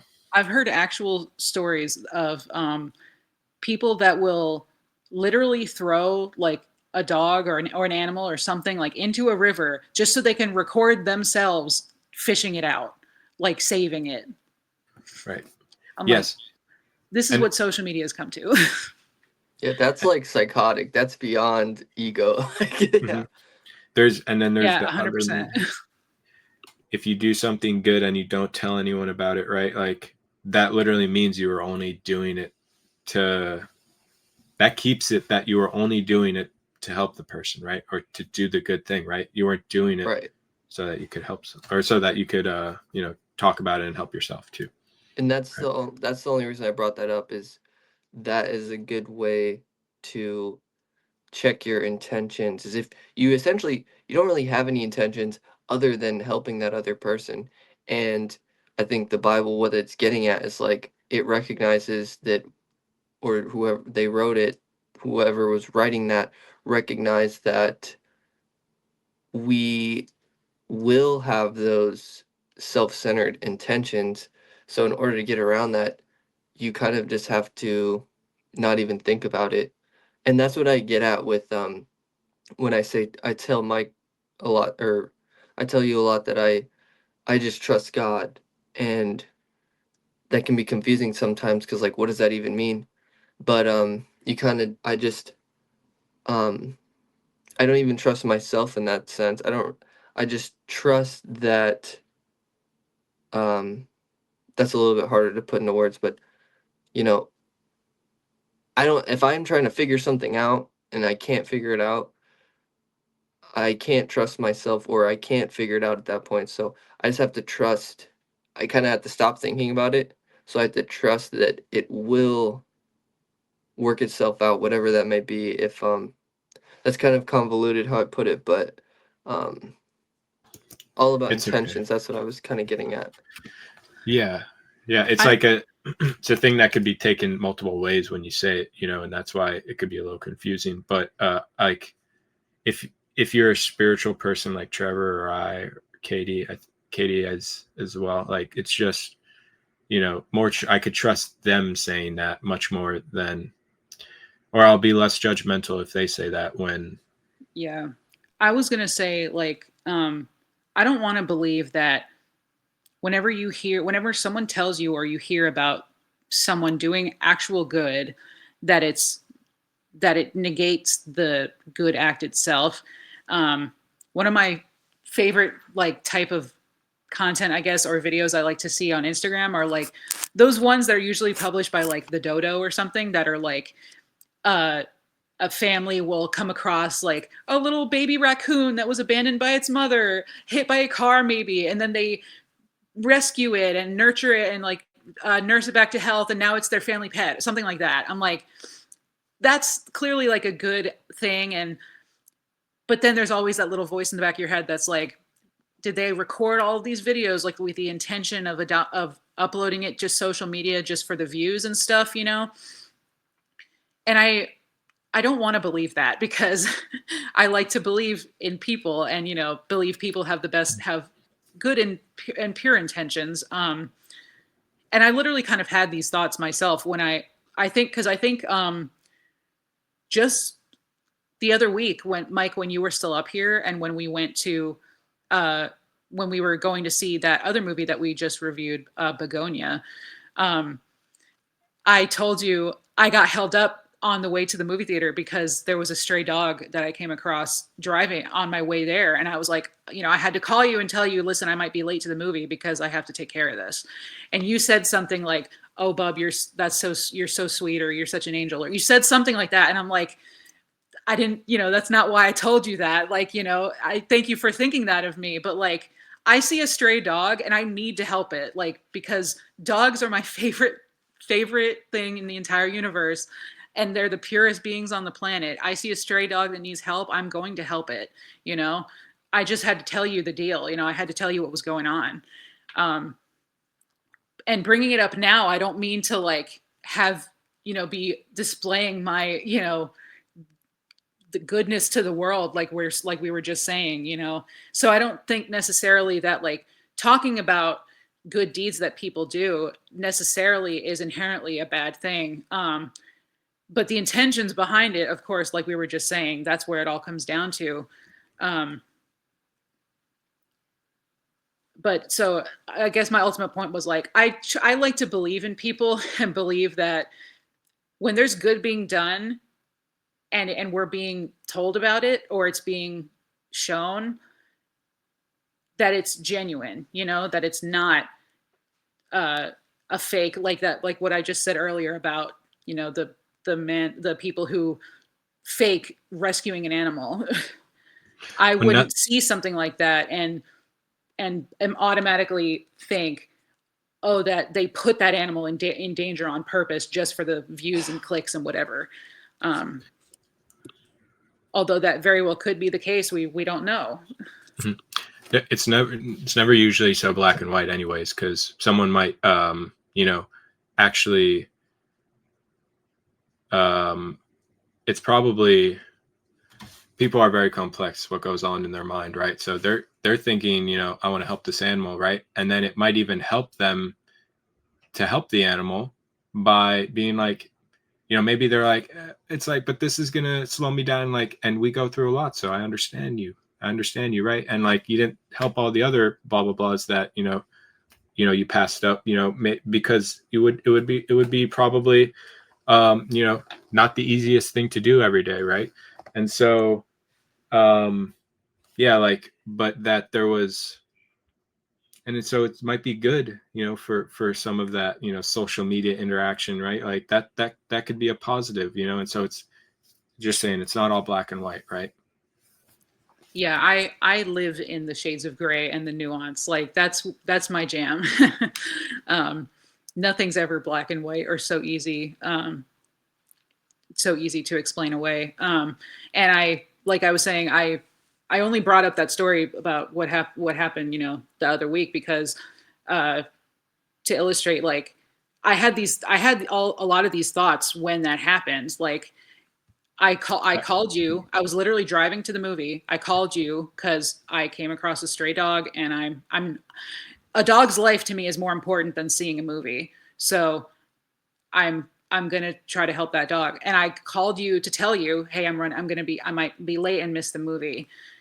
And I told you what the deal was. And I thought to myself, like, I thought to myself like, oh, he might think that he could think that I'm just lying and just coming up with an excuse. I never would think you would actually think that about me, Mike. No, I I would know, never but think you that's would what think you're that. saying. Or that's what we're saying. But I It's like, could very easily have just made that up, and right. and maybe I really just overslept and forgot about the movie, and I'm running late. I could have just Right. made that up, like to You've make never given myself me any seem- reason not to trust you, so it would I be know, hard. and I for that. immediately that was just like my own negative self-talk, like I would never legitimately believe you would think something like that about me. We've known each other our entire lives, so and we trust each other, so I would never genuinely believe you would think something like that. But it's just something that crossed my mind, if it was Which anybody else.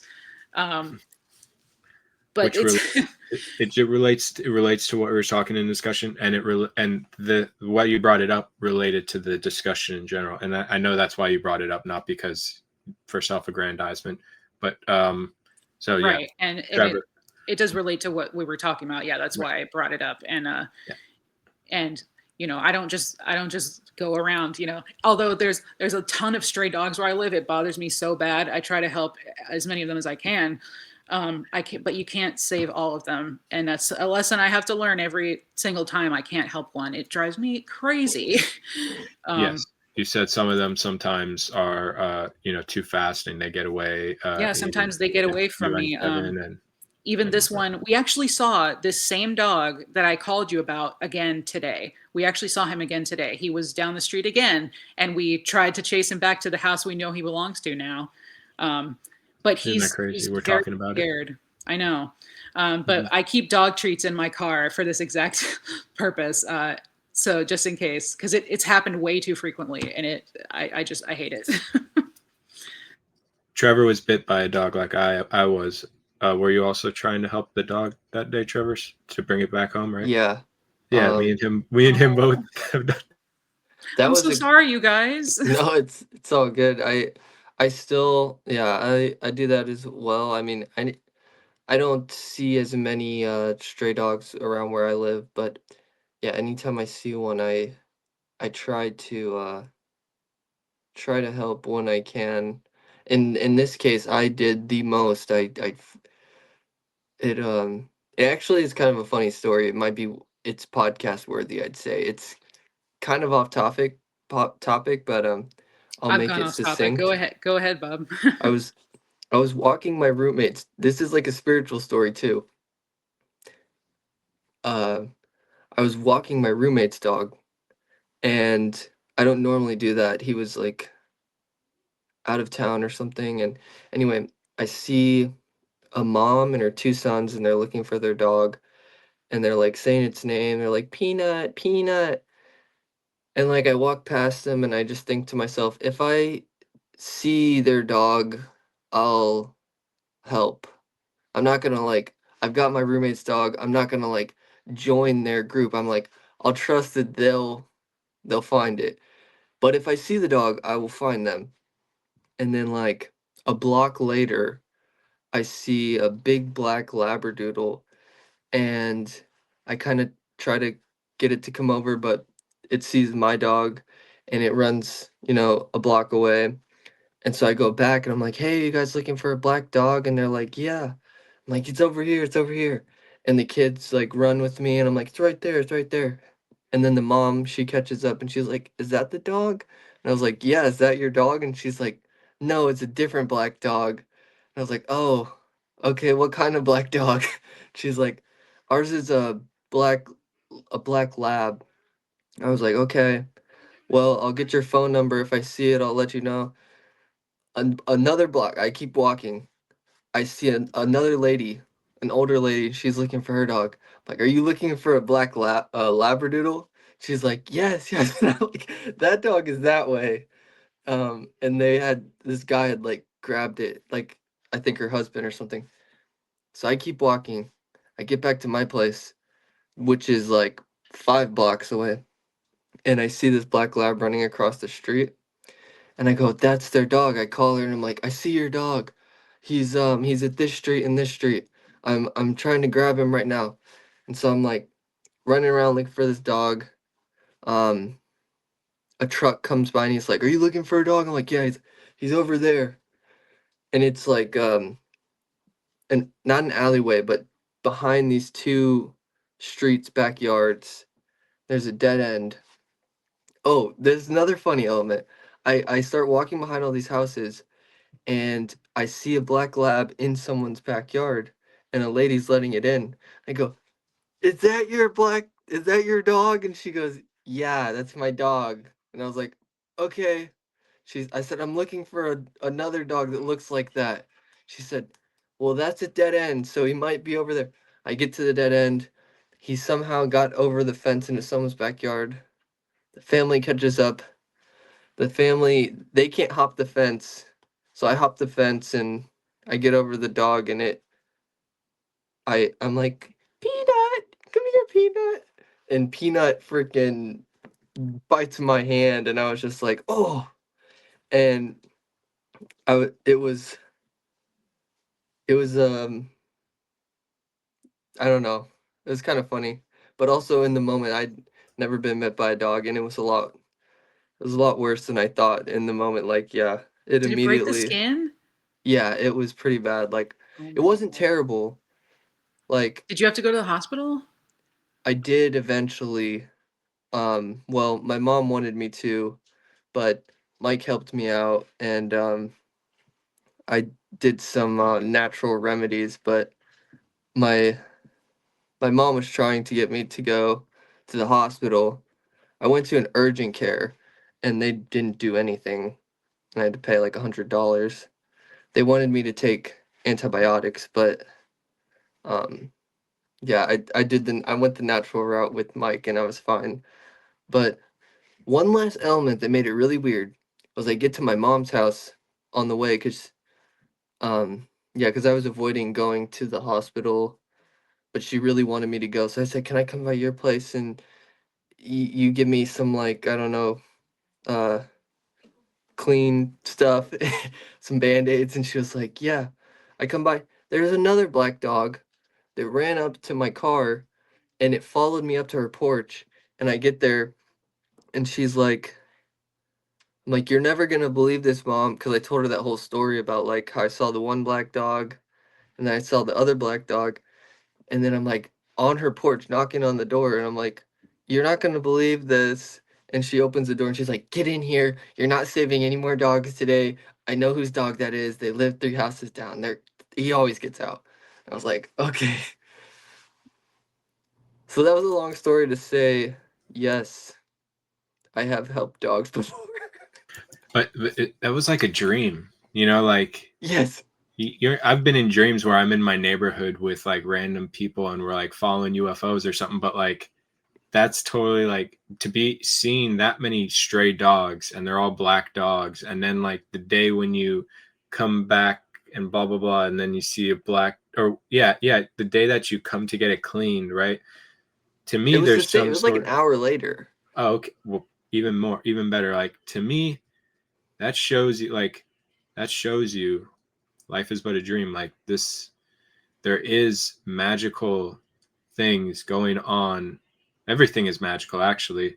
And if you can try to focus on the symbols and try to understand them, right? Like while I'm thinking about this, I'm thinking of Sirius Black. The that's me and Katie. Oh, we have Jessie, our black dog. She has black dogs now. Like this is all, you know. Yes, both of my dogs Symbol. are black dogs. Yeah, And also the dog today, which was the same dog that I called Mike about when we saw the last movie, is a black lab. And we found out his name is Doug, and he's a sweetheart. and now we're seeing what the dream was trying to tell us, right? It's trying to hook up everyone watching this video, hooking up us to have spirituality. Like that's God winking at you, you know. I hope that's how other people see it, but yeah, you can't write this Yeah. stuff, you know. This And is like I was saying, like I don't tying it see. real Oh yeah. quick, tying it back to Wicked, Toto is also a black dog. And and he don't pulls off the curtain. yeah. Yeah. Um and I don't see stray dogs around this neighborhood. Like I see stray dogs throughout my life every once in a while, but like there's not many stray dogs around here, so it was really weird to see 3 in one day. Yeah, Toto. Don't they call him something else in this movie? I don't remember, but Sorry, I I know said hi, honey. said hi, honey, but yeah. Well, hey, Honey was in the video. She's never in the videos.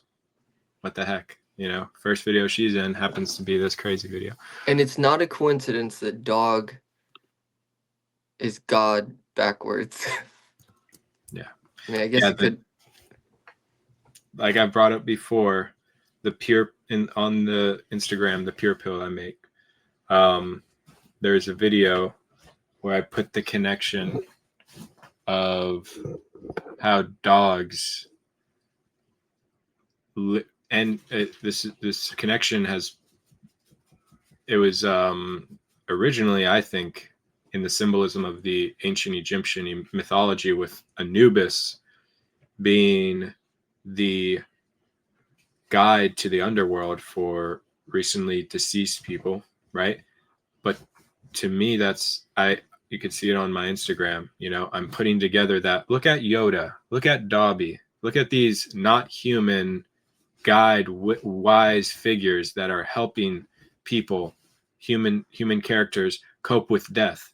Yoda helps, talks about death, but it dies before Luke basically is willing to sacrifice himself. Just like Dobby dies right before Harry Potter has to go sacrifice himself, right?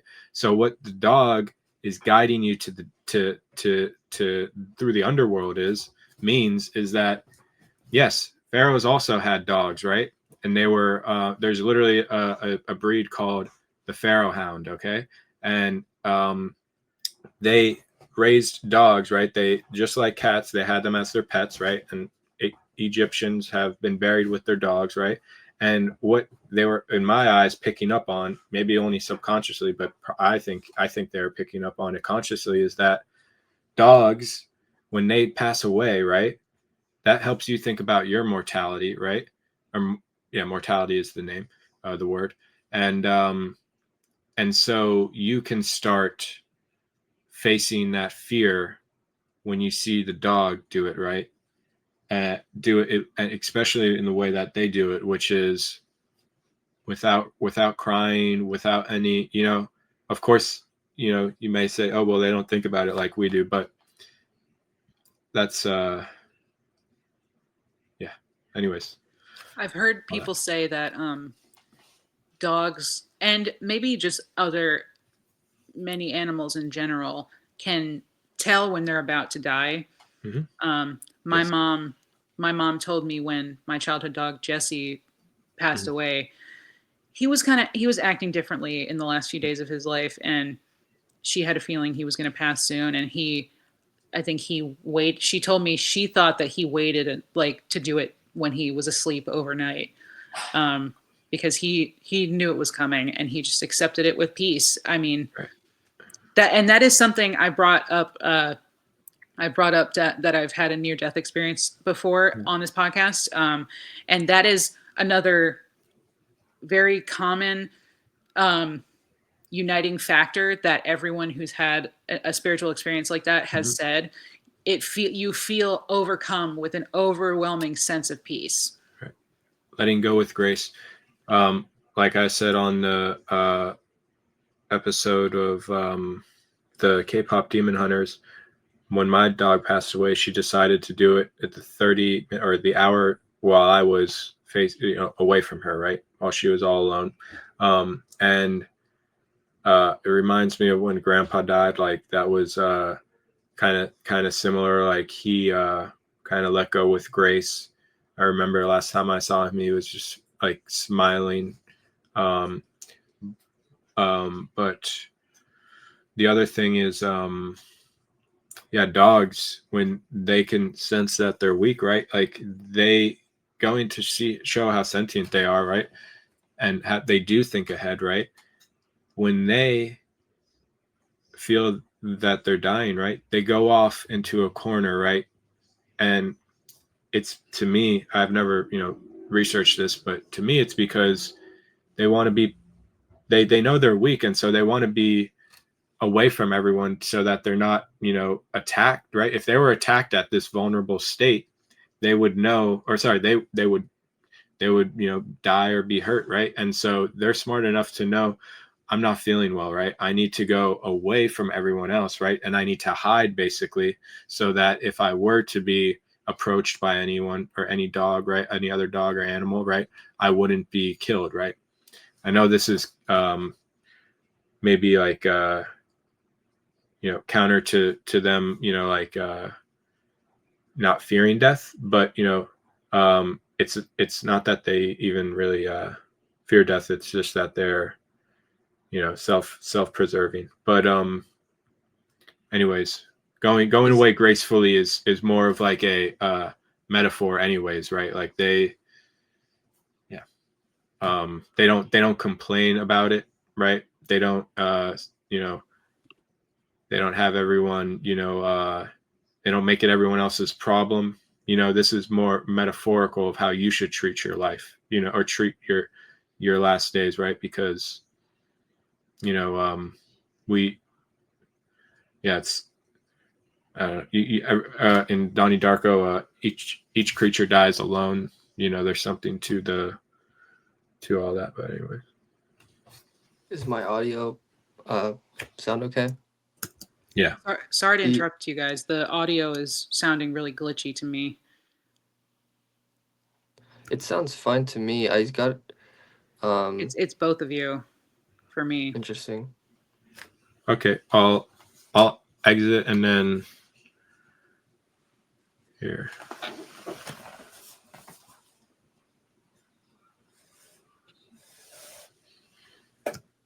I think it'll probably be fine on the recording because it sounds normal to me. Trevor, or to me it sounds good. Katie, try leaving and then coming back. Maybe it's just my AirPods. Oh, maybe it's just your earpods there. Okay, try the other AirPod, because everyone sounds good. Trevor, but you said you heard bad thing. The audio sounded bad for you. I saw you Trevor? message me. Oh, okay. I didn't message. Katie messaged. Okay. Did you say I should try leaving and then coming back? Yeah. So at the bottom it says leave studio. You can try that, but also we hear you as it coming through fine. So but if you can't hear us, that's bad. So can you try taking off? I can't really hear what you're saying. So I'll be right back. I was gonna say the cats do the same thing. Cats notoriously will like completely go missing when they die. Like they'll never be found. I've heard that from multiple people. Okay, that's better. That's better? Okay, good, Katie. All right, good. And you missed what Trevor just said. You want to say it again, Trevor? Sorry about that, guys. No, you're good. Cats notoriously do the same thing. I know multiple people have said their cats, they were like outdoor cats, like semi-outdoor. Sometimes they are inside and they can go out whenever they want. And when they get really old and they are like you're saying, like about to die, they never find them. They probably just go into the woods or something. Like I don't even know where they go, but they just disappear. And cats are dogs and cats are awesome. They're like totally different creatures, but they both have like distinct purposes. Mike, you're muted. Thank you, Katie. Yeah, they all animals have distinct purposes, and they're also unique. And it's a shame we don't get to get as close with other animals that are eaten. They would be just as nuanced if we would get to know them more. But and they're all so beautiful. So keeping on going now, it's getting really long, so try to end it soon, but gonna talk about the last thing, which is animal symbolism, right? So when this has an animal message, right? Or animal rights message, but that's the more overt like exoteric meaning, and literal meaning. And it's definitely a message of the film, right? Like it's serving this message, but it's also serving the message I'm about to say, which is in that film, it's showing that people are losing touch with their more pure, more close to God, intuitive aspect of themselves, right? Like I said, like the one that trusts themselves, right? Their own instincts, right? Instead of the follower, the leader, right? So that's why he's mad at them, right? And that's why he wants to take away their voice, right? And the voice of people who are more in touch with themselves, right? More one with earth, nature, right? The original, more pure version of God's plan, and I brought a book. I love bears. My first favorite animal was a giraffe. Then in high school, I changed it to a bear. But to me, those are both like extremely. Like I didn't pick them at the time when I knew or where I thought of everything as symbolic, and like, so I feel like my soul was called to these animals. My character, my nature were called to these animals before I had any ability to put my conscious like decision involved, like, well, maybe it doesn't even matter, right? Like just that I picked them, just that I picked them, right? Still consciously is a very, and that I was so attached to them is a very it shows that I harmonize, with that thing, right? So the Sacred Paw, probably read like the first 20 or I can't even remember, maybe more, maybe 30, 45 pages. And it's a beautiful book. You guys should check it out. But the introduction I'm going to read, okay? And it goes into what we're talking about, or what I was talking about. So it's called The Sacred Paw, The Bear in Nature, Myth and Literature by Paul Shepard and Barry Sanders. Barry Sanders, come on. And he writes the book. This is a sign, this is a beautiful sign, like he resonates with it, like his soul is called to it, so introduction, just reading the first paragraph. From time far older than memory, the bear has been a special being, human-like, yet close to the animals, and hence to the source of life.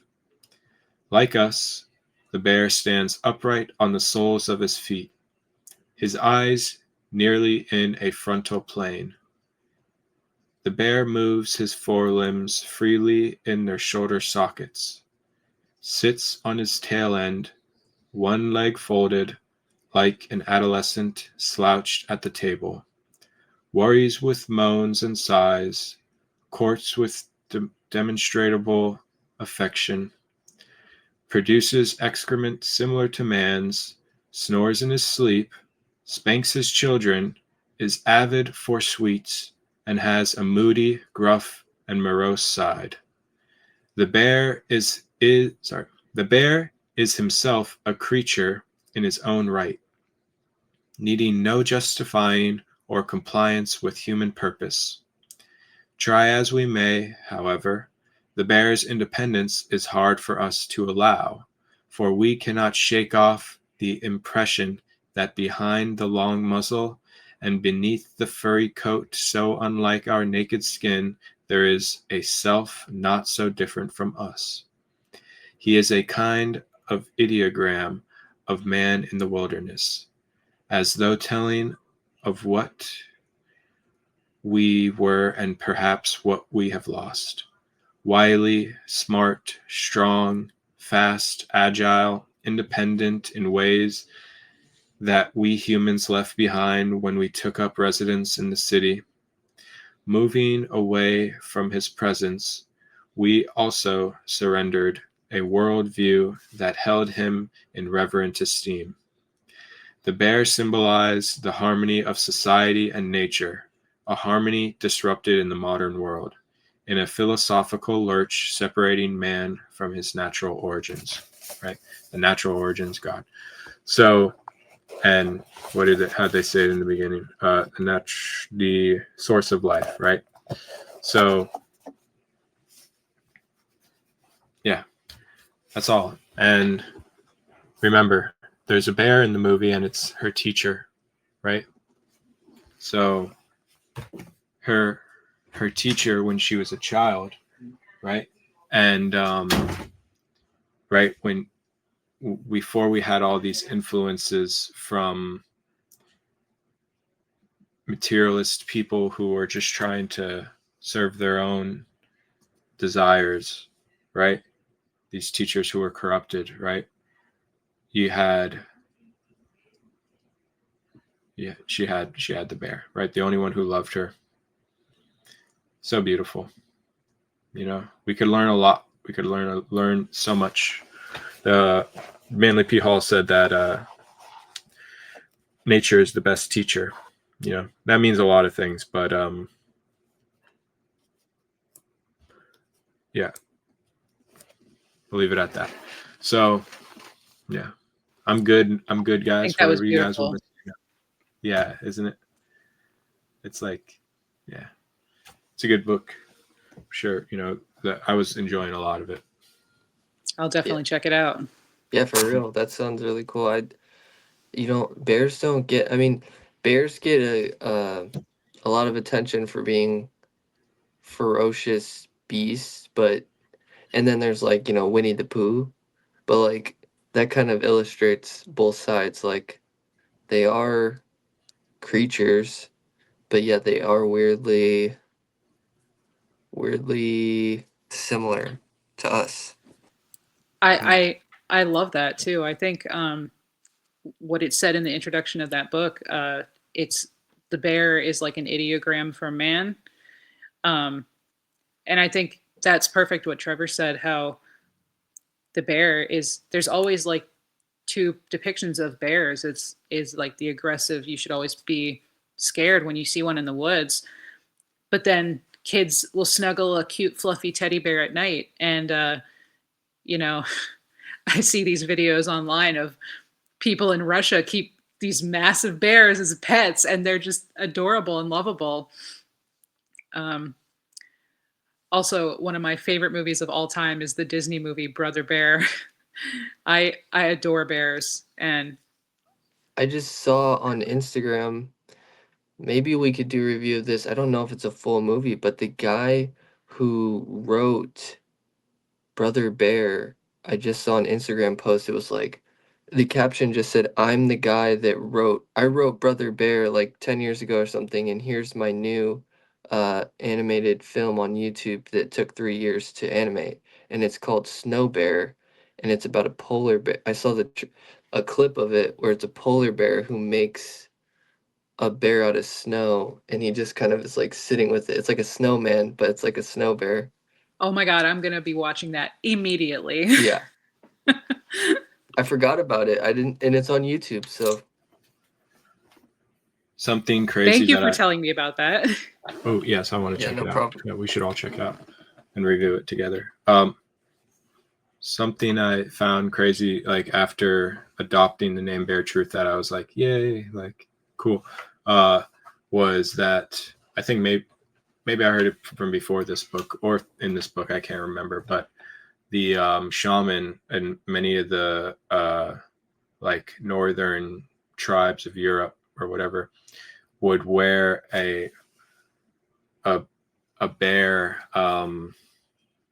like skin and the head, you know, and And then I can't remember where I heard this too, but the bear was replaced by the lion as like the king of the jungle type thing. I can't remember if that move had to do something with like the discovery of Africa or like something, but anyways, bear, and this book goes into how so many words are bear related and derived, and bear truth, of course, multiple meanings purposefully, and that's because bear is such a popular and important, obviously, thing in the world. So there's many meanings to it because of that. So you guys ready? Wrap it up, or what do you think? I think so. I think this was another great one. Yes. I'm so honored that all of the movies that we've talked about, I've been so lucky to participate in this podcast. I've loved all of them so far. So I feel so lucky and honored. Yes. Right now Zootopia 2 is out, and there's another good movie out, but maybe we could do that here while we're on here real quick. Zootopia, and I don't know if Jorge is going to see Zootopia 2. Maybe he will, but I have yet to be on one with Jorge, but that will happen soon. It will happen soon. Oh yeah, you got to. Yeah. Yeah, I Katie haven't got the honor. I haven't got to be on one with both of you guys. Like, it's everyone I've been on. It's either Trevor or Jorge. We haven't been all together for one yet. Yeah, that's so funny. Hopefully that'll happen soon. Five Nights at Freddy 2 was the other one that I was thinking of, because Steve, he would want to see that. So I haven't seen either of those original ones, but I haven't seen Five Nights at Freddy. What was the first movie? Zootopia 2. I saw Zootopia 1 a long time ago when it came out, so I wouldn't know what's going on. All right, guys. So we'll talk about it more, and maybe plan to see one of those movies. If not, maybe we'll just have a nice winter break. But there should be stuff coming out soon. We're going to start talking about the Oscars. Jorge wanted to do that. That's going to be in February, so we'll have plenty of stuff coming up eventually. And we could do in January like, I know we talked about doing like a top 10 2025 or something, or maybe top 5. I don't know what would be. I don't know if I rank the films that we reviewed this year. Yeah. Or we could, like you said, of the year, because I know for me, Phoenician Scheme would be really high up on the list. So, but we didn't review that. So, Mm. Mm-hmm. All right, guys. Well, what were you gonna say, Trevor? No, that was all. I was gonna say, well, I do have some stuff to catch up on. There was a few I missed, but. Oh yeah. Well, it doesn't have to be maybe we could just make it to top 5 so it's accessible to everyone, who's been in Super Spectrum. All right, guys. I appreciate y'all. Love you all, and can't wait to get the next review going. This one's been amazing. So hope you guys have a good night, and thank you to everyone who watched. And if you guys loved any of the messages, liked any of the messages, like the video, comment, subscribe, because we would love to get this message out there. So that's it. Thank you, guys. Good night. See you next time. See you next time, everyone.